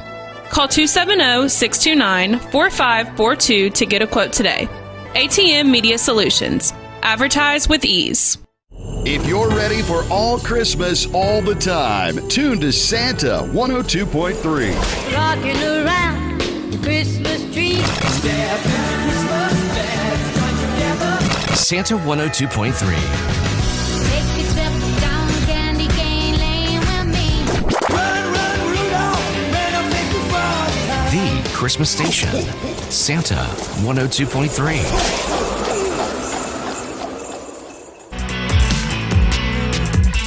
Falcons trail by 2, 29-27 to the Patriots. This halftime report brought to you by SCRTC. SCRTC's alternative to cable is MyStream TV. Switch today and save on your cable bill as we take a look at the halftime stats presented by Riley Dental Group. Barren County led 15-13 at the end of the first quarter, but got outscored 16-12 in the second period as the Patriots had 9 field goals in the first half. 3 of those were three-pointers, all made by Kyler Pettigo. They were 8 of 9 from the foul line, and Kyler Pettigo leading the way 18 of the Patriots' 29 points. Scored 15 of those in the second quarter as he connected on 3 threes, a 2, and was 7 of 7 from the charity stripe. Tyler Turner with 3 baskets in the first quarter for 6. 2-point basket from Chase Ross. Weston Adams also had a basket for 2. Jackson Morris, 1 of 2 from the foul line for his only point. Deontay Granger saw action but did not score in the first half. For Barren County, same number of field goals, 9. Same number of three-pointers, 3. But they were 6 for 6 from the foul line, all by Jackson Reeves. That's the difference in the score, as the Patriots have hit 8 free throws. Barren has hit 6. And Jackson Reese, all of his points coming in the second quarter on those 6 for 6 free throws. 10 points for Cade Hardy in the first half, 2 threes and 2 twos. 8 for Joshua Deckard, as Decker had 4 baskets, 2 in each quarter. A three-pointer for Bray Bewley. Tate Spillman has gone scoreless in the first half. Waylon Clemens did not score. Gavin Nunn and Will Brody Spillman saw action but did not score in the first half. The foul situation, well, Turner has 3 for Allen County-Scottsville. Morris has 2 and Granger has 2. Nobody more that has more than 1 foul for the Trojans. 9 of 26, or 36% in the first half for the Trojans. Still struggle from 3. 3 of 11. I think 2 of our first 3 made buckets were threes, and then we just had 1 the rest of the way. So 3 of 11 for 27%. They were 9 of 20 for 45. They also hit 3 threes. They were 3 of 8 for 38%. Neither team turned the ball over very much. We turned it over 3. They turned it over 6. They out-rebounded us by 1, 14-13, but we had 2 more offensive boards than they do, 5-3. You mentioned Tate scoreless. Tate is 0 of 7 from the field, so struggled a little bit in the first half. And then Bray's only got 1 field goal. Outside of Cade and Joshua, Bray's the only other person that has a field goal. So you went over the scoring. So when you look at that, Jackson's got 6 points, but he doesn't have any field goals. Yeah. When you look at the scoring there, we've got 4 kids to score. The other night against South Warren at halftime, I think the stat was something like we had played 9 kids and 8 kids had contributed to the scoring column. So, we've got to spread the wealth out scoring, and we've got some looks, but right now we're just not getting a plethora of people, to score the basketball. The positive for us on defense is Jackson Morris has struggled with foul trouble, but he's only 0 of 1. Morris, if I look at the stats correctly, averages about 15 points a game. So he's kind of struggled here in the first half with only 1 total point. So one other thing that I can throw in there, they're beating us in the paint 10-4. To me, we should be getting to the rim. We should be using Decker to get some of those paint points. There's no excuse that we're losing in that category. We do have 6 second chance points, and they have none. But the stat that kind of tells how this half has gone is we had a 15-8 lead. We were leading by 7. After that point, they went on an 11-0 run, and I'm not sure they relinquished the lead after that, after going up 15-19 on an 11-0 run. So we're in a battle back and forth. We did a good job to kind of keep it where it is. But overall, we are just not scoring enough points and not getting enough contribution from everybody to put enough points on the scoreboard. If we go back to the South Warren game, we lost double overtime. Cade Hardy had 16. Tate Spillman had 15. Bray Bewley had 11 in that game.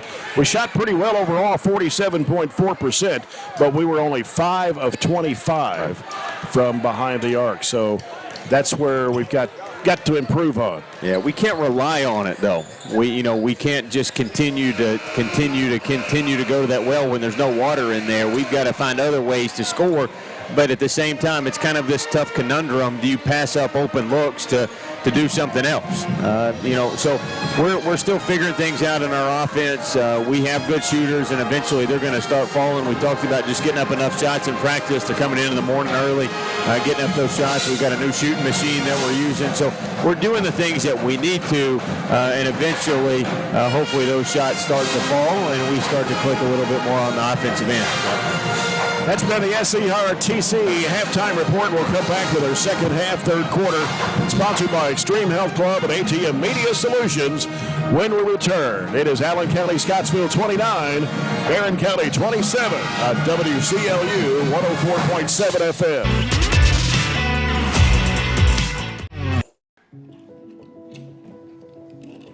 Hey, son, what you doing? Daddy, I'm going to own a dealership one day. All right, I'll dream with you. From one small dream to over 25 dealerships in the state of Kentucky, we have set out to provide Kentuckians with reliable vehicles and the best customer service for over 50 years. This may have started with a simple dream, but our dedication to our customers will go on for generations.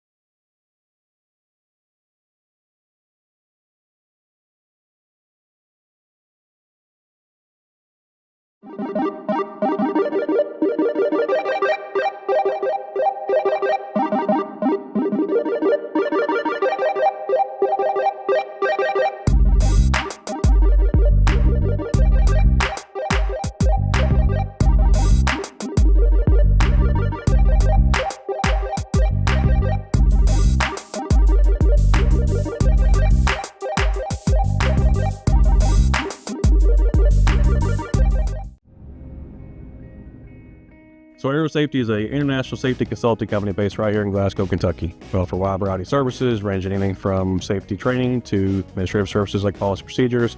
It's any manufacturing, any industry around our area, we can apply that. And we can also make everything site-specific to the customer. So we make sure we're incorporating the company's policies, procedures, applicable hazards, equipment, things like that, that it's make it more relevant and engaging for the customer. Aero Safety is here to keep your employees safe and keep your business headed in the right direction.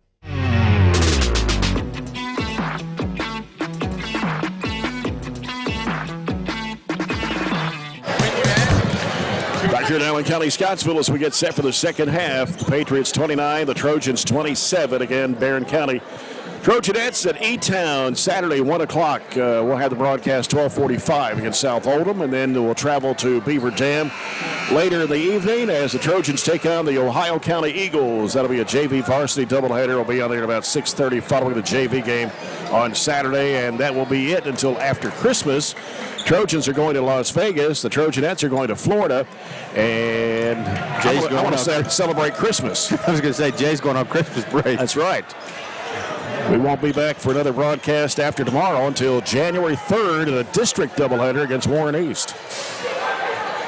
Maybe, I don't always go to the Christmas tournaments, but it may be your longest break in 30 years. Yeah, I think it is. I don't remember having a break of 2 weeks between Christmas and New Year's. Tate Spillman with a basketball.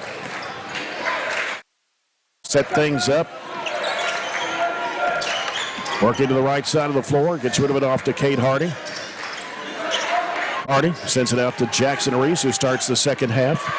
Looking for Bewley. He's cutting to the basket, but Pettigo was right on him. Hardy, and now... That was a pretty obvious foul. Yep, Jackson Reese got knocked to the floor. Kyler Pettigo just gave him a little forearm. I'm not sure why, but that was... I think he's been getting away with that, too. He's been doing that some tonight, but getting away with it. Yeah, they're a little physical. Yeah. 2 fouls on Pettigo. They go inside to Deckert. Over to Bewley. 3. No good. Long rebound chased down by Turner. Here comes Allen County, Scottsville. Chase Ross almost drug the pivot foot there. Back out front. It's Turner with the basketball. Turner knocked away by Bewley out of bounds. He tried to go to Ross.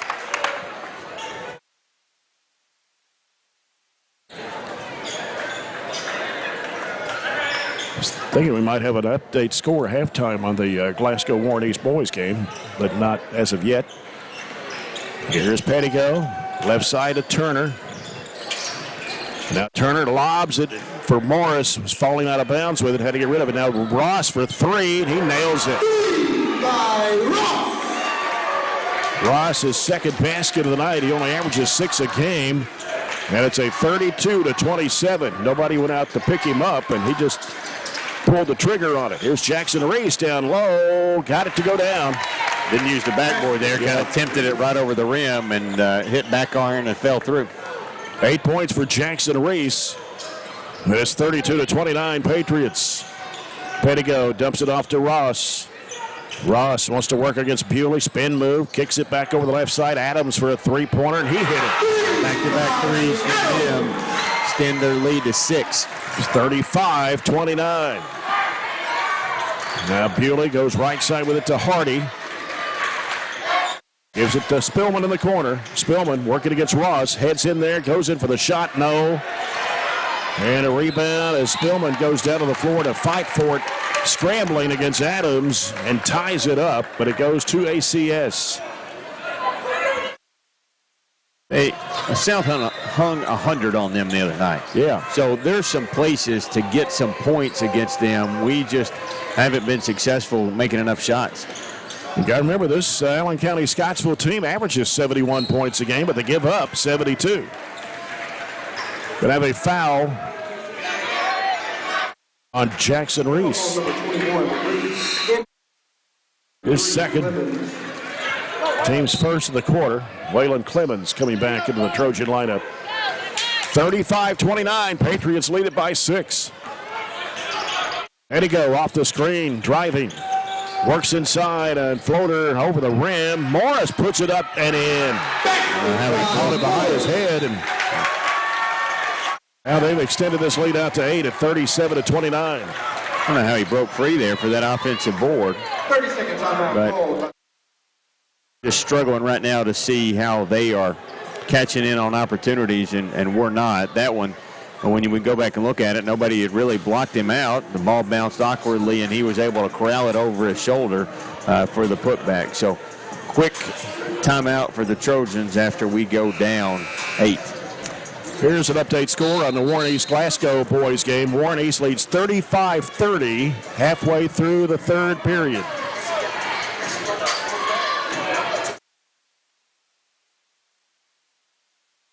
They've got the first 8 of the period almost 2.5 in.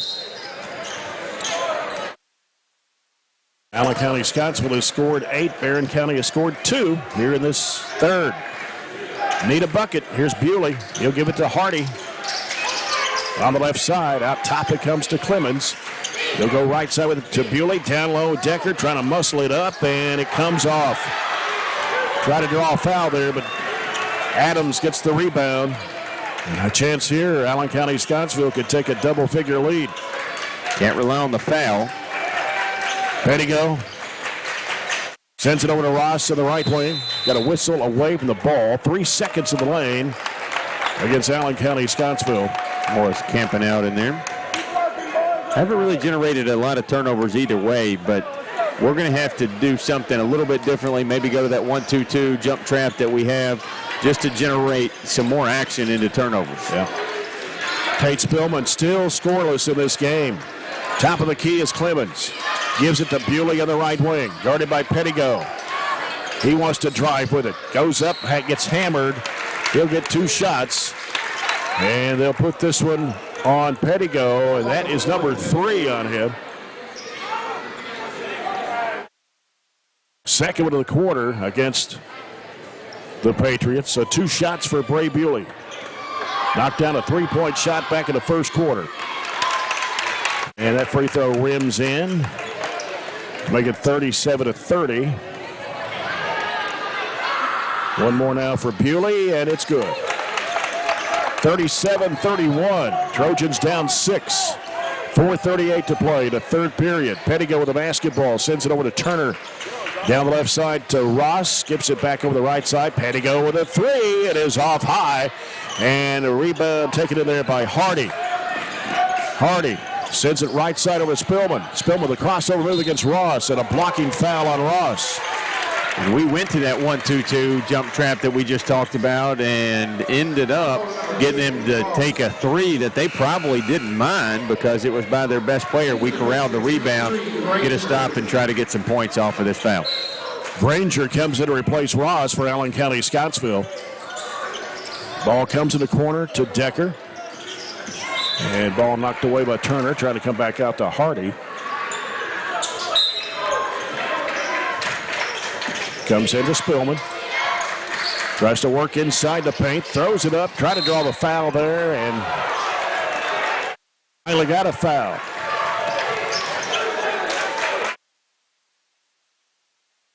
And a foul will be on Granger, and that's his third. How's he not shooting? I thought he was shooting. Makes sense, but we'll take it out under. Hardy gets the ball in play to Nunn, out to Clemens. Gives it back in the corner. Hardy pulling the trigger for three. It won't go. Pettigo with the rebound. Wait, didn't get there. Pettigo into the front court. Penetrating the lane. Goes under. Flips it up and in. Hesitation. We stood up, and he just went by us. 20 points for Pettigo. And it's 39-31, Allen County-Scottsville. Will head fake on the three. Goes back to Hardy in the baseline, cut off. Clemens, a three-pointer, no good. And going for the rebound, Clemens has got it back, gives to Tate Spillman. Spillman can't shake off Granger there, gives it over to Hardy. Hardy trying to go baseline against Pettigo, and he cuts him off. Has to reverse it back out. Bewley, top of the key. Gives it to Clemens. Clemens back out to Hardy. Fakes, drives in, puts up a 12-footer. Got it. And he got grabbed around by Pettigo. Yeah, I thought he kind of got grabbed with two hands, but he just kept going and didn't affect his upward motion. 12 points for Kate Hardy, 39-33. Trojans down 6. Here's Pettigo driving to the basket, puts it up and in, and a foul. Can't get past this 6-point ceiling here as they're going to extend it back out to 8, maybe 9. Spillman commits his first personal. Number 2 on the Trojans here in the quarter. Pettigo now with 22 points. Here's a shot. It goes up, and it's good. More than half. Yep, 23 out of the 42. He's 8 for 8 from the foul line. Here's Bewley coming down, and he's going to be fouled. That's 4. Is that on Pettigo? Should be. Yep, it sure is. That could be big. Change the complexion of this game. I don't know. I mean, they got other kids that can score it, but nobody's scoring it like he is right now. We just mentioned over half of their points. He's got to come out, doesn't he? He's leaving in there right now. Bewley, first one is good. His 6th point of the game. Yep, Pettigo coming out. Spears comes in to replace him. 42-34. Second shot also good for Bewley. 42-35. Barren picking up a little bit of pressure, but it goes to midcourt to Morris. Gets it across the line, dribbles it down, goes in. High arching shot, no good, but a foul. Yeah, unnecessary. Taking a wild shot, and Gavin bails him out.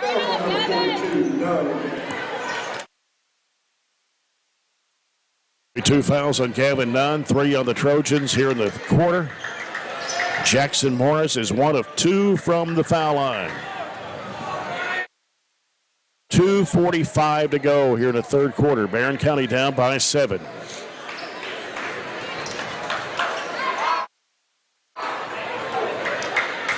Having to wipe up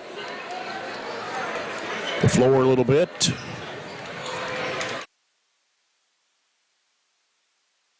Jackson Morris. Free throw is up. It's good. Chase Ross comes back in the Patriot lineup. He'll replace Adams. 43-35. Allen County-Scottsville. Second shot in the air. Good again for Morris.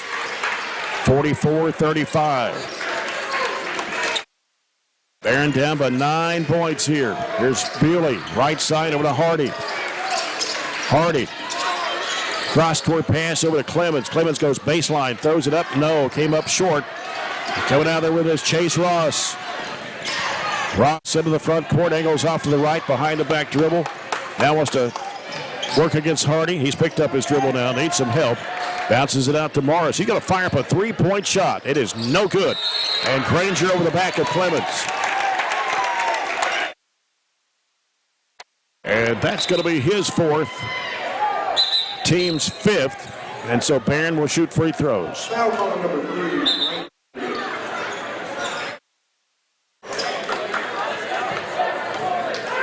Waylon Clemens will be at the line. He has not scored tonight.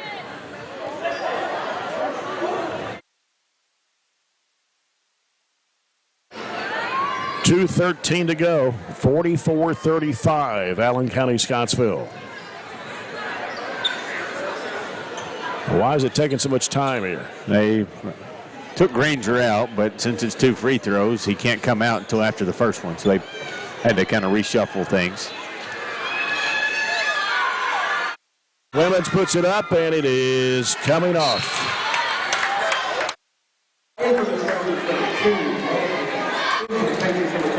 Ian Mannion, a 6-foot senior, is checked into the Trojan lineup for the first time tonight.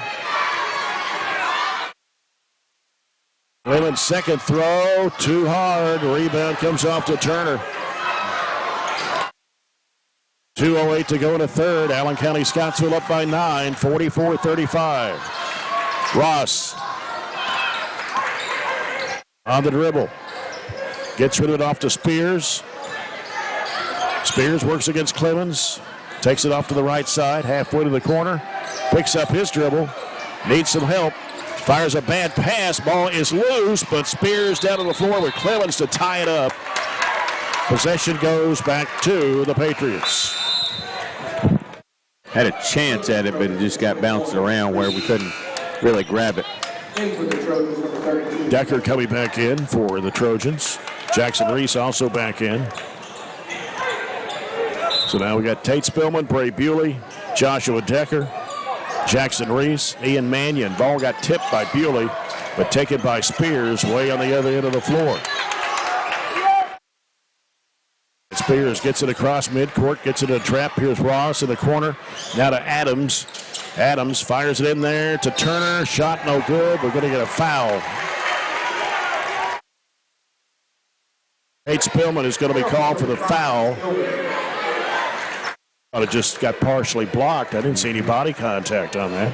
So they got him across the arm coming down. This will be the second foul on Tate Spillman. He is still scoreless in this game. And the free throw is good for Turner, who has not scored since the first quarter. He had 6. Well, I mean, we're just struggling all around right now. We don't even have a double-digit quarter. We've only scored 8 in this quarter. You compare that to what Allen County's able to do, they're just pulling away. Yep. Turner hits both, and it's 46-35 Patriots. 1:25 left to go here in the third quarter. Right side, Will Brody Spillman. Goes and is taken away. Turner's got it, and then taken back from Will Brody Spillman, and he gets knocked to the floor. On Turner, that will be number 4 on him. So they have 3 starters with 3 fouls. Or 4 fouls, I'm sorry. Turner, Granger, and Pettigo all have 4. We haven't taken advantage of it at all, though, have we? Not in the slightest, in my opinion. Still only 2 field goals this entire third quarter for the Trojans. 4 of 6 from the foul line. Will Brody Spillman misses the free throw. It's gone from a 2-point lead to an 11-point lead, so obviously they've outscored us by 9 here. Yeah, they've knocked down a couple of threes here in this third quarter, too. Second shot is in and out. Rebound to Jackson Morris. 4 missed free throws. Just can't buy a bucket right now, but we got to play through it and not let them continue to expand the lead the last minute of the quarter. Ross with the basketball against Mannion. He wants to drive left of the lane. Jump pass in the corner goes to Adams. He circles around. Now hands it back off to Ross with 53 seconds to play. Ross Down to 48. He'll hand it off out to Spears. Spears against Bewley. And that ball goes out of bounds off of Wimpy, who just checked back in. Hardy comes back into the Trojan lineup for Will Brody-Spillman. And 39.6 seconds to go here in the third. Barren down by 11. Bewley out in the middle of the floor. Bounces it off to Jackson Reese to the right elbow. Turns, wants to work against his defender. Foul on Wimpy.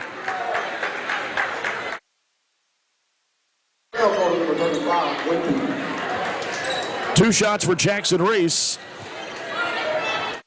8 points of the night, 6 for 6 from the line. Free throw, no good. Barren County has missed 5 in a row.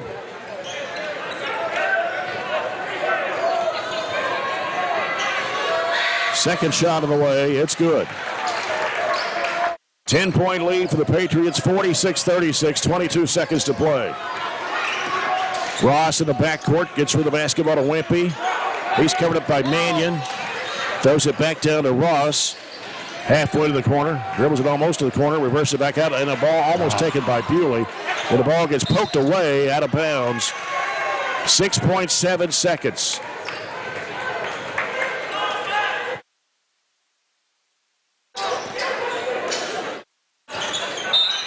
Spears will toss it in. Looking for Ross. Mishandled it. Hardy taking it to the rack. Lays it up and in.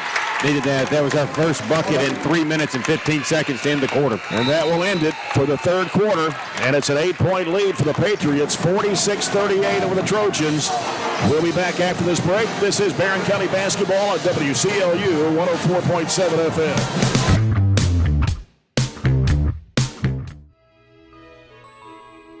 Hello, Barren County. This is Amy Irwin, Superintendent of Barren County Schools. As we celebrate the holiday season, we want to take a moment to reflect on the incredible year we've had. From the achievements of our students to the dedication of our teachers and staff, Barren County Schools continues to shine. This season is all about gratitude, togetherness, and hope. On behalf of our entire district, I want to thank our families and community for your unwavering support. You make all that we do possible. Merry Christmas. Hi, I'm Shelley Gross, the chair of the Barren County Board of Education. The heart of Barren County is our people, our students, teachers, staff, and families. During this season of giving, let us remember the importance of kindness, compassion, and supporting one another. From our Board of Education to each and every one of you, we send our warmest wishes for a wonderful holiday season. Merry Christmas and Happy New Year from Barren County Schools.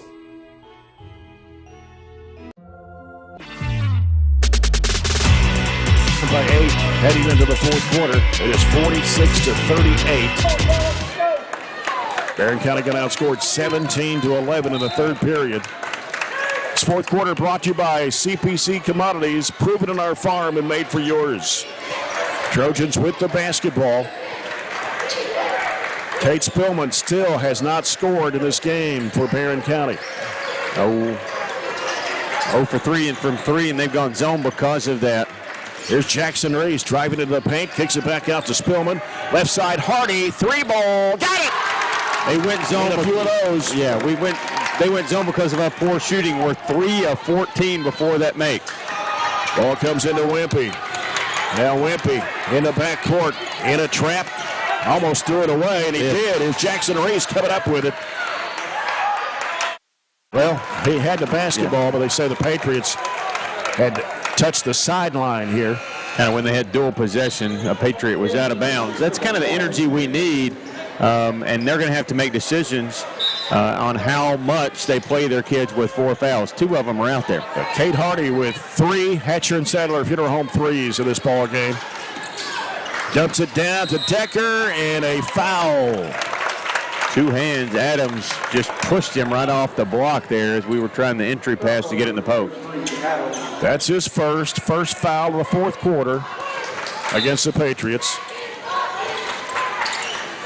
Pass was deflected by Pettigo as Bewley tried to toss it in.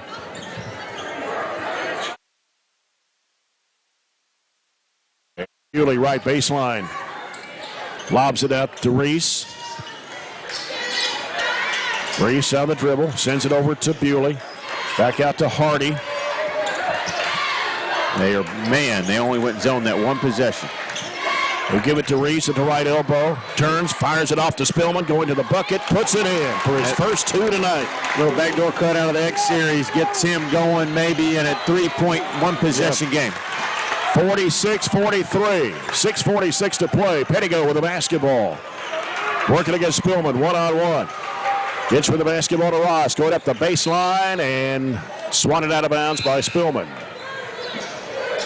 Into the Patriots number 12, Turner.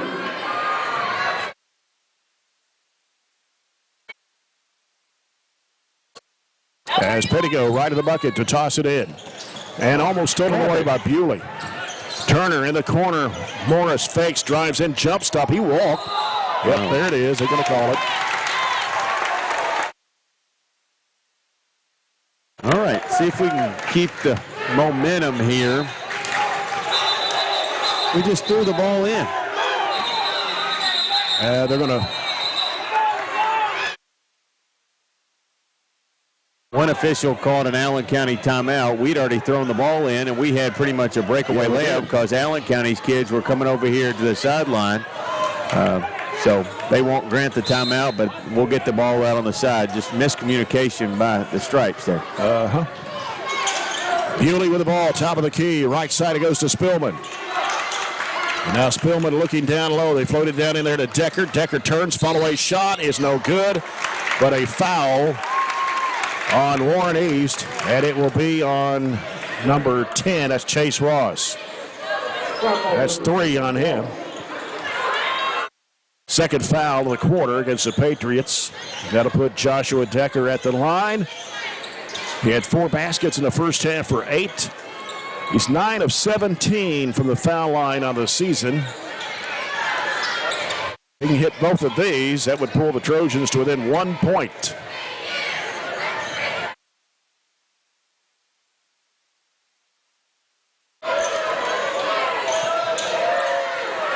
A little housekeeping duty going on. So Pettigo's got 4, Turner's got 4, and Granger's got 4. Is that right? That is correct. Decker at the line. 2 shots. First one good.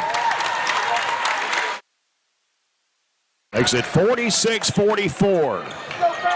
Barren was down 46-35. 9. Second one good. And it's a 1-point ball game with 6:18 to play. 10-0 run by the Trojans.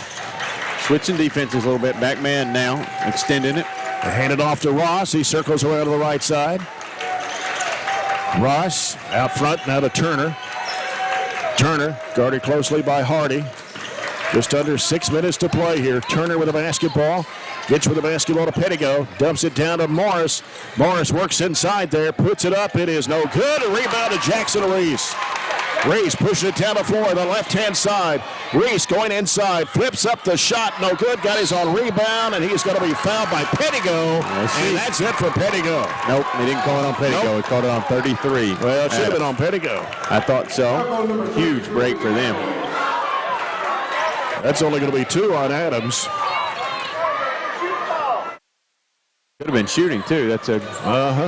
Decker in the corner, out to Bewley. Bewley looking for Hardy. Hardy inside Decker. Pump fake for the lead. He missed it. Rebound comes off to Morris. Got to make that. Here's Turner. Turner gets it across the line against Hardy. Turner works it off to the right side. He'll leave it with Chase Ross. He curls around to the top of the key, works inside to the left, gives it off in the corner to Adams. Adams looking for help. He's covered by Reese. Almost picked up. Stolen away by Bewley. Bewley taking it to the basket, puts it in. Good job working between the 2 guards there, extending the pressure and just getting deflections. One finally fell in our lap off of the turnover. 3 turnovers for them now in this quarter alone. 4:53 to go. Barren 47, Allen 46. Pettigo with a basketball for the Patriots. Trying to look at a double screen out there. And almost picked off again. And here's the steal. It's Tate Spillman. He'll take it to the rack. Got it. They're just double teaming their guards. double teaming their guards, and Kate Hardy told their coach he probably should get a timeout. 49-46, Barren County. 4:38 left to go. A 14-0 run by the Trojans. They put 11-0 run on us earlier in the game, very early in the first period, but we kind of withstood maybe their best shot, and we have hung in there. Really, we were doing nothing but treading water. It is kind of what my opinion of it was. Not making shots, not really making plays, not getting stops, and just kind of withstood, hung around enough and said, I thought it was there for the taking for us to be able to come back, and we finally done some little things differently. Ball's gotten batted around, landed in our hands, back-to-back turnovers where we gotten some points off of those to claim the lead back again. Can't do anything differently, though. We don't need to let Pettigo kind of get some open shots. We don't need to let them regain that momentum. They put Granger back in now with his 4 fouls, so they've got all 3 of their kids out there in foul trouble. We need to continue to be aggressive and take it at them. Don't necessarily have to go at any of them particularly to try to draw fouls, but we just need to continue to be aggressive and fighting for those loose balls. Here's Turner with it for the Patriots. 4:34 to go. 49-46, Barren County. Turner. Bounce pass off to Morris on the left side. Got a little backdoor screen. Tate did a good job covering that up. Morris coming off the screen. Coming right side. Spin move, pump fake, forces up the shot. They're going to call a foul on Decker. Little weak. Said he nudged him. A little nudge. It's only our first team foul of the quarter. First team foul of the quarter, so 2 shots for Morris, and he's 3 for 4 from the line tonight. The first one is up, and it's no good.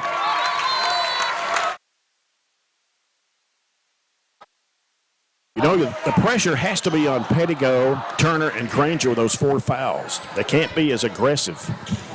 But that's even more of the reason for us to be. That's right. Second shot is missed. Reese with a rebound for Barren. Reese brings it in front court, gets rid of it to Bewley to set it up. Door ISO here. Send it over to Spillman to the right wing. Decker sets a screen for it. Spillman trying to cut his way in, goes under, puts it up. It's blocked out of bounds by Morris. There's a lot of body contact there. Look at Morris, how big he is. A lot of body contact is about the easiest way to describe that. That's pretty accurate. Hardy looking, feeds it right into Spillman, and he puts it in. He gets it back underneath and gets an easier one now, extending it even more. 51-46 Barren County. Pettigo pushes off. Offensive foul on Pettigo. Job by Tate selling it, and that's all she wrote for Pettigo.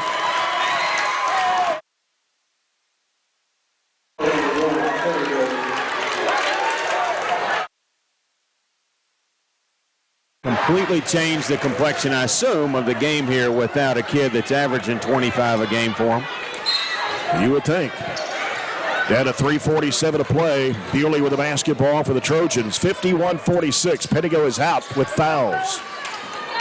Comes out to Reese, gets a screen.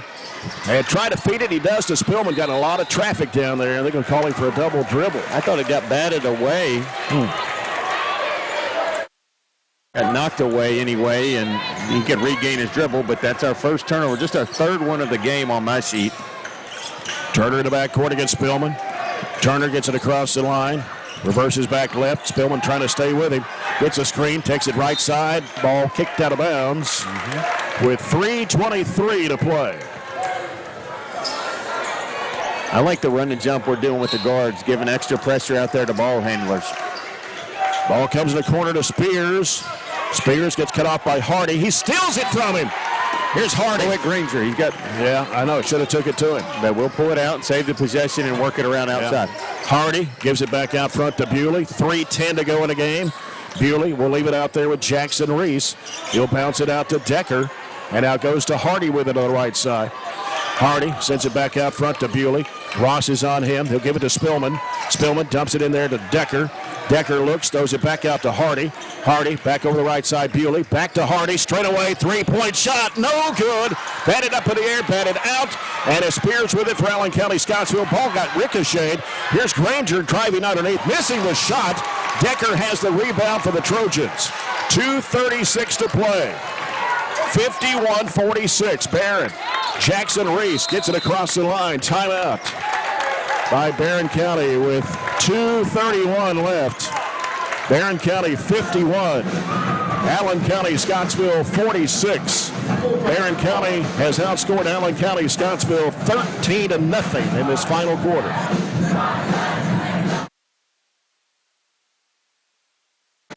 When you're in a game of runs, you want to be the one running last, I assume, right? Yep. Again, Kyler Pettigo fouled out of the ball game just a little bit ago with 23 points. You've also got Turner with 4, Granger with 4, Ross has 3. Nobody in foul trouble for the Trojans. And a big advantage on team fouls. We've only committed 1. They've committed 4. Yeah, so we're shooting free throws, and they're a long way from it as far as the penalty is concerned. A lot of advantages here, but 2:31 is a lot of time. It does help their big-time scorer, who's led them almost every game this year, is out of the game, but they still have other capable people. Yep. The Trojanettes won earlier tonight, 66-52 over Allen County-Scottsville's Lady-Patriots to stay undefeated in district play at 2-0 and up in their record to 6-1 of the year. Be nice to leave here with a sweep to go back to school and finish the semester tomorrow. Yep. 2:31 left. Ball comes into play to Reese. He'll give it off to Bewley. Granger comes over to apply pressure. Need to get it across here. Here's Reese. He fell down. And there's a travel. I don't know if he tripped over his own feet or tripped over somebody's foot. I think he just kind of lost his balance. They went 1-3-1 out of the timeout, and we didn't present ourselves. Another guard didn't present themselves to kind of come up there and help in a two-guard type of situation. Allen County-Scottsville, the new player in the ball game, Jax Coffey, a sophomore. So the ball comes out to Chase Ross. Ross on the move against Bewley. Takes it left of the lane, puts up the shot. It's no good. And the rebound claimed in there by Decker. Dribbles out of trouble, throws it up to Reese. Now Reese holds up. He'll give it to Decker. Fires it down underneath the Spillman, and he puts it in. Good find by Joshua underneath. 8 points for Tate Spillman all in the fourth quarter. 53-46. Granger goes in to Decker, and Decker fouls him. He'll go to the line to shoot 2 with 1:56 to play.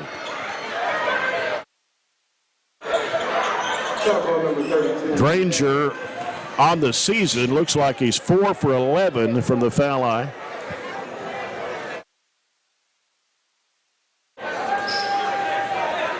And the first free throw is up, and it's going to drop in at the back iron, fell through. Got to expect them to pick up some diamond-type pressure here off another make, so we got to have our press offense ready to go. Got plenty of timeouts if we need them. Granger misses the second one. Decker gets the rebound. Pressure in the backcourt. Spillman needs help. Gives it off to Hardy.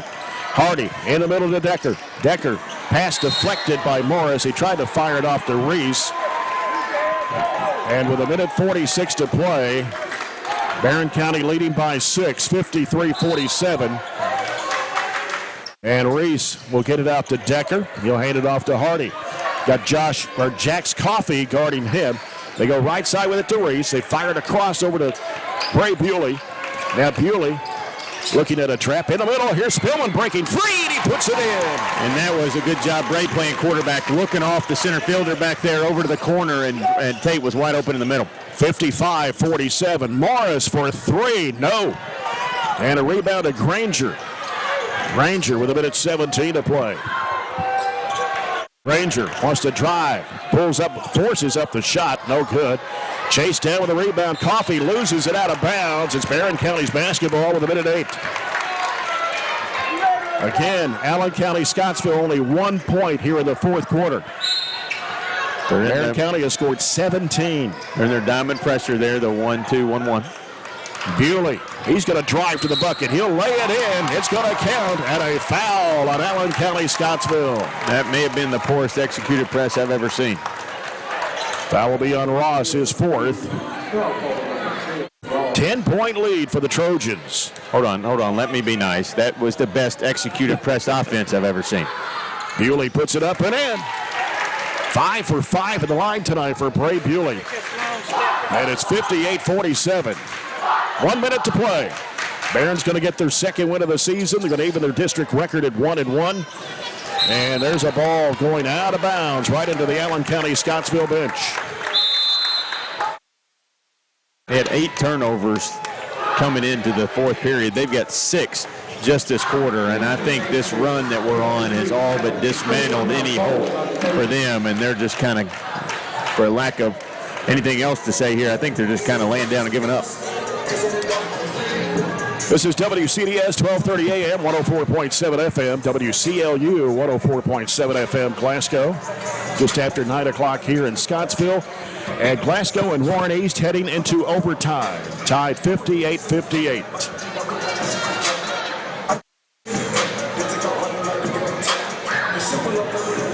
Glasgow got everybody back from injury, or they still have some kids out? I don't think they have everybody back yet. Okay. I think Martin's still out. Minton may still be out.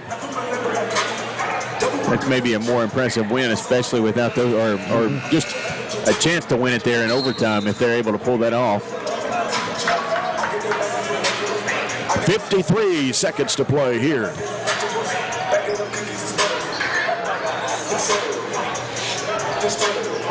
No goals in the fourth quarter for Allen County-Scottsville.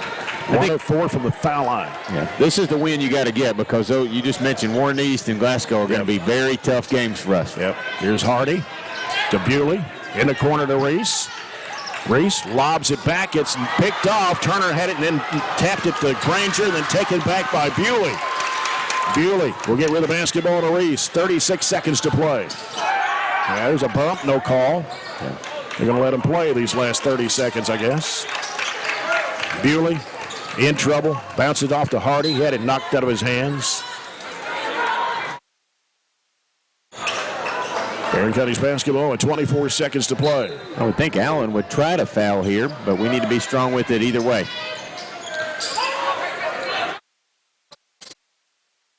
Here's Decker. Reach in foul. Stops the clock with 18.8. Joshua Decker will be at the line. He came to pair a little bit ago. I understand that Minton is back for Glasgow, but Martin and Norris looks like a couple of more weeks. Okay. And Turner fouled out there. Yeah, that was his 5th. Ian Mannion, Will Brody Spillman, Ben Blackburn, Gavin Nunn, all check into the Trojan lineup. Nice job in that fourth quarter for the Trojans. Yeah. Defensively holding them just 1 point. Yeah, that group played really well, just kind of determined to come back and say, we're not going to go down this easy after that lead went away there in the third period. Decker makes the free throw for point number 11. They were acting like it was a 1-on-1, no such thing anymore. 59-47. Decker for the second. And it's on the way. He got it. 4 for 4 for Joshua Decker. 12 points in the night. Complete turnaround. Yep. What was our largest Keaton deficit? Haynes comes in, 5'11" sophomore. We were down by 11. It was 46-35 at one time. 60-47. Granger flips up the shot, and a foul called on the Trojans. It's on Haynes. That'll be 2 shots now for Granger. He's 1 of 2. 14 seconds to play. Barren County 60, Allen County-Scottsville now 48 as they score their second point of the fourth quarter. And the second shot is up. It's no good. Nunn with a rebound. Gets rid of it to Blackburn with 10 seconds. Looks at a trap, needs help, and going to get a foul. Going to put Blackburn on the line with 6.5 seconds to play. Granger will foul out now, so that's their third disqualification due to fouls.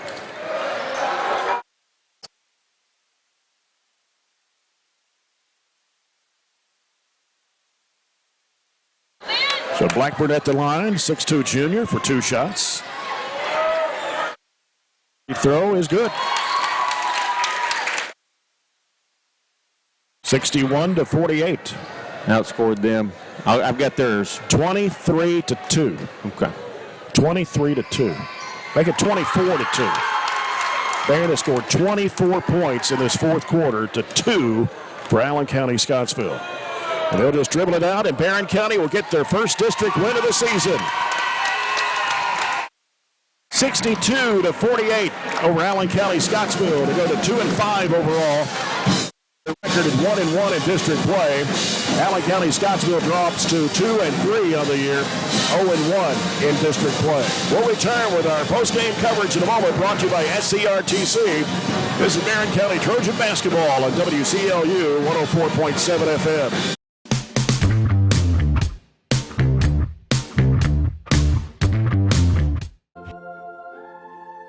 Growing up is realizing that everyone who told you to eat your breakfast when you were little was actually eating this for breakfast.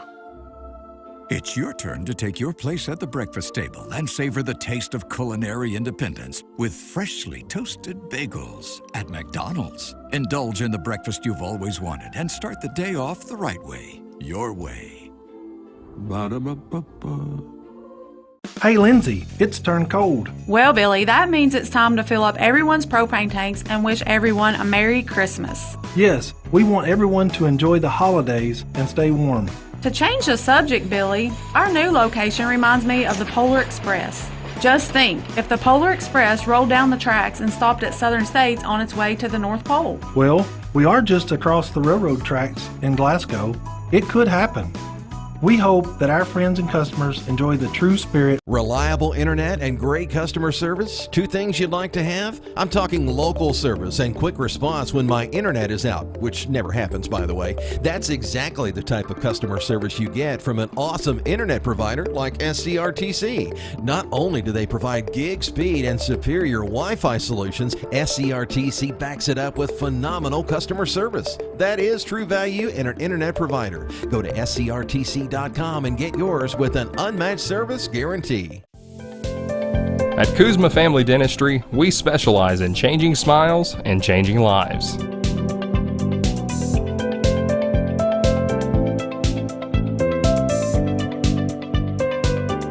If you'd like to experience this wow factor transformation that not only can change your smile, but change your life, give Kuzma Family Dentistry a call at 270-651-2638. Located at 501 West Main Street in Glasgow. If you haven't heard, there's a new approach to banking. It's called Kasasa, and you'll find it at the People's Bank. Your free Kasasa checking account offers you monthly cashback rewards. The Kasasa cash checking account can earn you a very high interest rate on your balance. Then link Kasasa Saver, and you'll also get a high rate on your deposits. Grow with Kasasa at the People's Bank in Glasgow, Cave City, and Barren. The People's Bank. Working for you. Restrictions and qualifications apply. Restrictions may vary. Contact the People's Bank for details and to learn more. Time. And since that time, the Trojans turned it around, scored 27-2. It was a 27-2 run, actually, for the Trojans to finish the game. Allen County-Scottsville had 14 field goals. 5 of those were three-pointers. They were 15 of 20 from the foul line. And they were led by Kyler Pettigo, who had 23 at 18 in the first half. 8 points for Tyler Turner, 5 for Jackson Morris. Chase Ross had 5. Also, Weston Adams had 5. And 2 points for Deontay Granger. For the Trojans tonight, total of 20 field goals, 4 three-pointers, 18 of 23 from the foul line. 4 players, almost 5 in double figures tonight for Coach Warren Cunningham's club. Kate Hardy led the way with 17 tonight. He had 7 baskets. 3 of those were three-point shots. 17 for Hardy. 12 for Bray Bewley, and he had a 3. Had 2 two-point baskets and 5 of 5 from the foul line for his 12. Joshua Decker had 12 points tonight as well. He had 4 baskets, 4 for 4 at the line there in that fourth quarter. Tate Spillman did not score till the fourth quarter. He finishes with 10 on 5 field goals. Jackson Reese had 9 tonight. He had a field goal, and he was 7 of 8 from the foul line. And 2 points for Ben Blackburn on a couple of free throw tosses. So a nice win for Barren County here tonight. A much needed win. Being a district game, they even the record at 1-1 in district play. And Allen County-Scottsville drops to 0-1. But what a fourth quarter by Barren County, outscoring the Patriots to no field goals in the fourth quarter and 2 of 6 free throws, 24, actually a 27-2 run to finish the game. Pretty impressive, to be honest with you. Just a resilient effort from the Trojans. After we only scored 11 there in the third and went down even more from the halftime deficit to come back and just surge right through the fourth quarter all the way to the end. So I had us in the official stats 20 of 46 for 43%, 4 of 16 from 3. Cade hit 3 out of those 4. So just hit a quarter of our threes. But Allen County was 14 of 33 for 42%, so almost shot the same percentage, but we got up 13 more shots than they did. They were 5 of 12 from 3 for 42%. The big story, I think, of the game is the turnovers. We had 7, they had 17, and a lot of those were there in the fourth quarter. And we end up outscoring them 24-3 in the points off turnover category. So that's just a huge number for us. And I knew we had to change some defenses, throw some wrinkles in there, and we ended up doing that. And once we kind of put a lot of pressure on their ball handlers, they started turning it over, and that's why we got a lot of points in that category. We out-rebounded about 26-25, had 8 offensive boards to their 5. Second chance points, we got 8 to their 2, and points in the paint, we were 22 of 14. So just an overall great effort. We held Pettigo, as you mentioned, to just 2 of 4 shooting there in the second half. He only added a free throw. So just some defensive adjustments, and Tate came up big there, 5 of 7 in the second half after going scoreless in the first. And Coach Warren Cunningham here for Coach's Comments, brought to you by Edward Jones Financial Advisors, Jamie Harris and Sheila Perkins. Our stats tonight brought to you by Southern States, their new location on Cross Street. And, Coach, congratulations to you. Big, tough win here at Allen County-Scottsville, and what a turnaround in that fourth quarter. You went on a 27-2 run. You actually outscored them 24-2 that last quarter. Well, we needed it, I'll say that. And, that was kind of the theme coming here, that you have to sometimes over the years I've thought that this game maybe at times has meant more to them than it did us in terms of the way that we approached it and the way that we played. But we talked a lot in the last yesterday and today about not just wanting to win, but needing to win. And I thought we took a big step forward on Tuesday with the way that we played. We certainly weren't satisfied with losing, but I thought we took a step forward, and I thought we took a step forward tonight with the way that we hung in there. It seemed like a lot of things were going against us. I thought they made some shots, made some tough shots at times, and then we gave them some things, doing a couple silly things here and there. But I was really proud of the way that we hung in there mentally and physically, and then we made the run at the right time. And defensively, this is a team averaging 71 points a game. You hold them to their lowest point total of the year in any game this year. Well, obviously they got in some foul trouble, and that had some effect. We were trying to go at those guys a little bit, and they got in some foul trouble, and we took advantage of that. And that's the good thing about us. We can get in some foul trouble at times, and we've got some other guys that can play and make some plays. And I thought different guys gave us some good minutes. We got to have a lot of guys that are ready, and because they never know when your number's going to be called, and you got to go in there and produce. And you almost had 5 players in double figures tonight. Jackson Reese just under double figures with 9 points. He had 7 of 8 free throws. Of course, Tate Spillman went scoreless till the fourth quarter. He scored 10 points in that fourth quarter alone. But you had 4 other guys averaging scored in double figures today. Well, it's good balance. Joshua and I were talking yesterday about some things offensively, and I said, we're at our best when we get 3 or 4 guys in double figures. That's when we're at our best, when you got multiple options and several guys that can score it. And I thought us getting the ball in there to him really opened some things up. Cade was rolling there early a little bit, made some shots. We missed some chippies in the first half that probably kept us from being up 6 or 8 at half. And I told Jackson Reese, he made free throws there, and I think it was in the second quarter. He made several just to kind of keep us in it a little bit. And we felt good just to be down 2 at the half, the way the game had gone. And we had several guys there that made some plays and made some shots as in the fourth quarter. But, I thought Cade making the threes and finishing some plays. We need a couple other, Tate's going to make those. He's going to finish those plays. Yep. Joshua missed a couple chippies, but they'll get there. It just takes a little bit of time, and this was really an important win for us and a big win for us.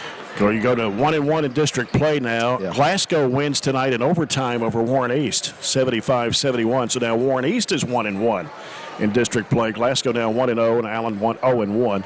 But still a long way till tournament time. Anything can happen.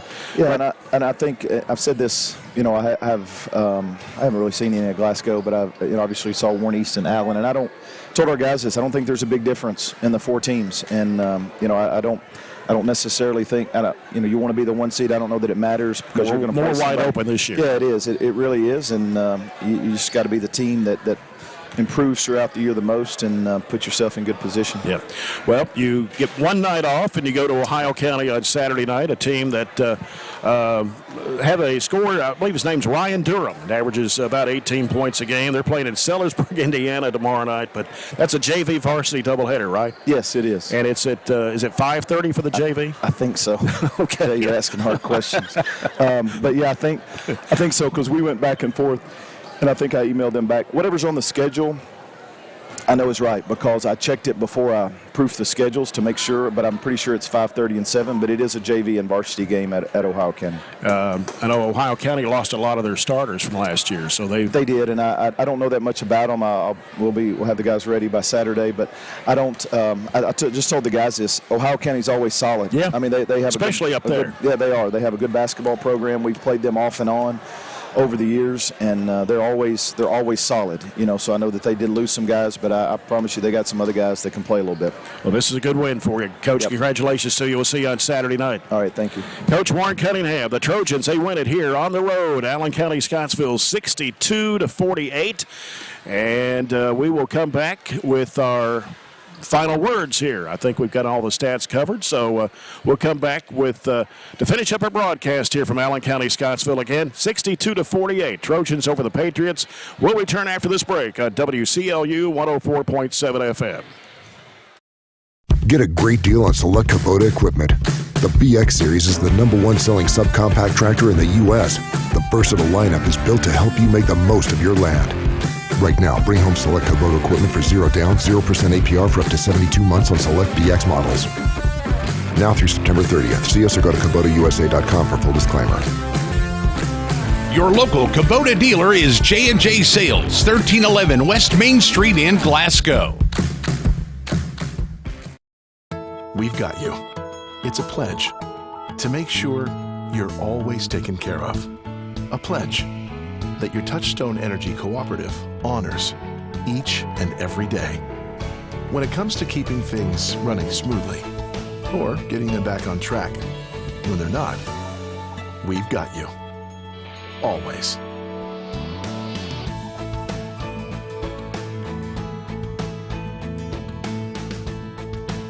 Extreme Health Club and Extreme Fitness for Women, both with 24-hour access.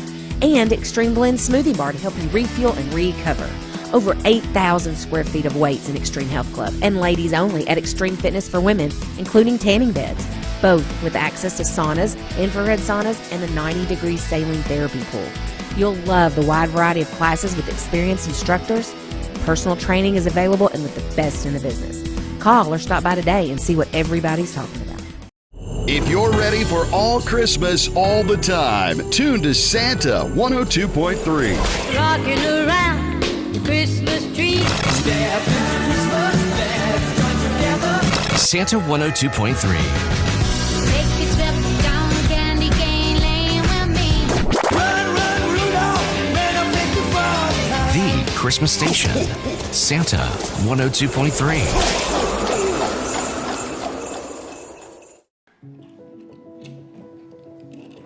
Hey, son, what you doing? Daddy, I'm going to own a dealership one day. All right, I'll dream with you. From one small dream to over 25 dealerships in the state of Kentucky, we have set out to provide Kentuckians with reliable vehicles and the best customer service for over 50 years. This may have started with a simple dream, but her dedication to her customers will go on for generations.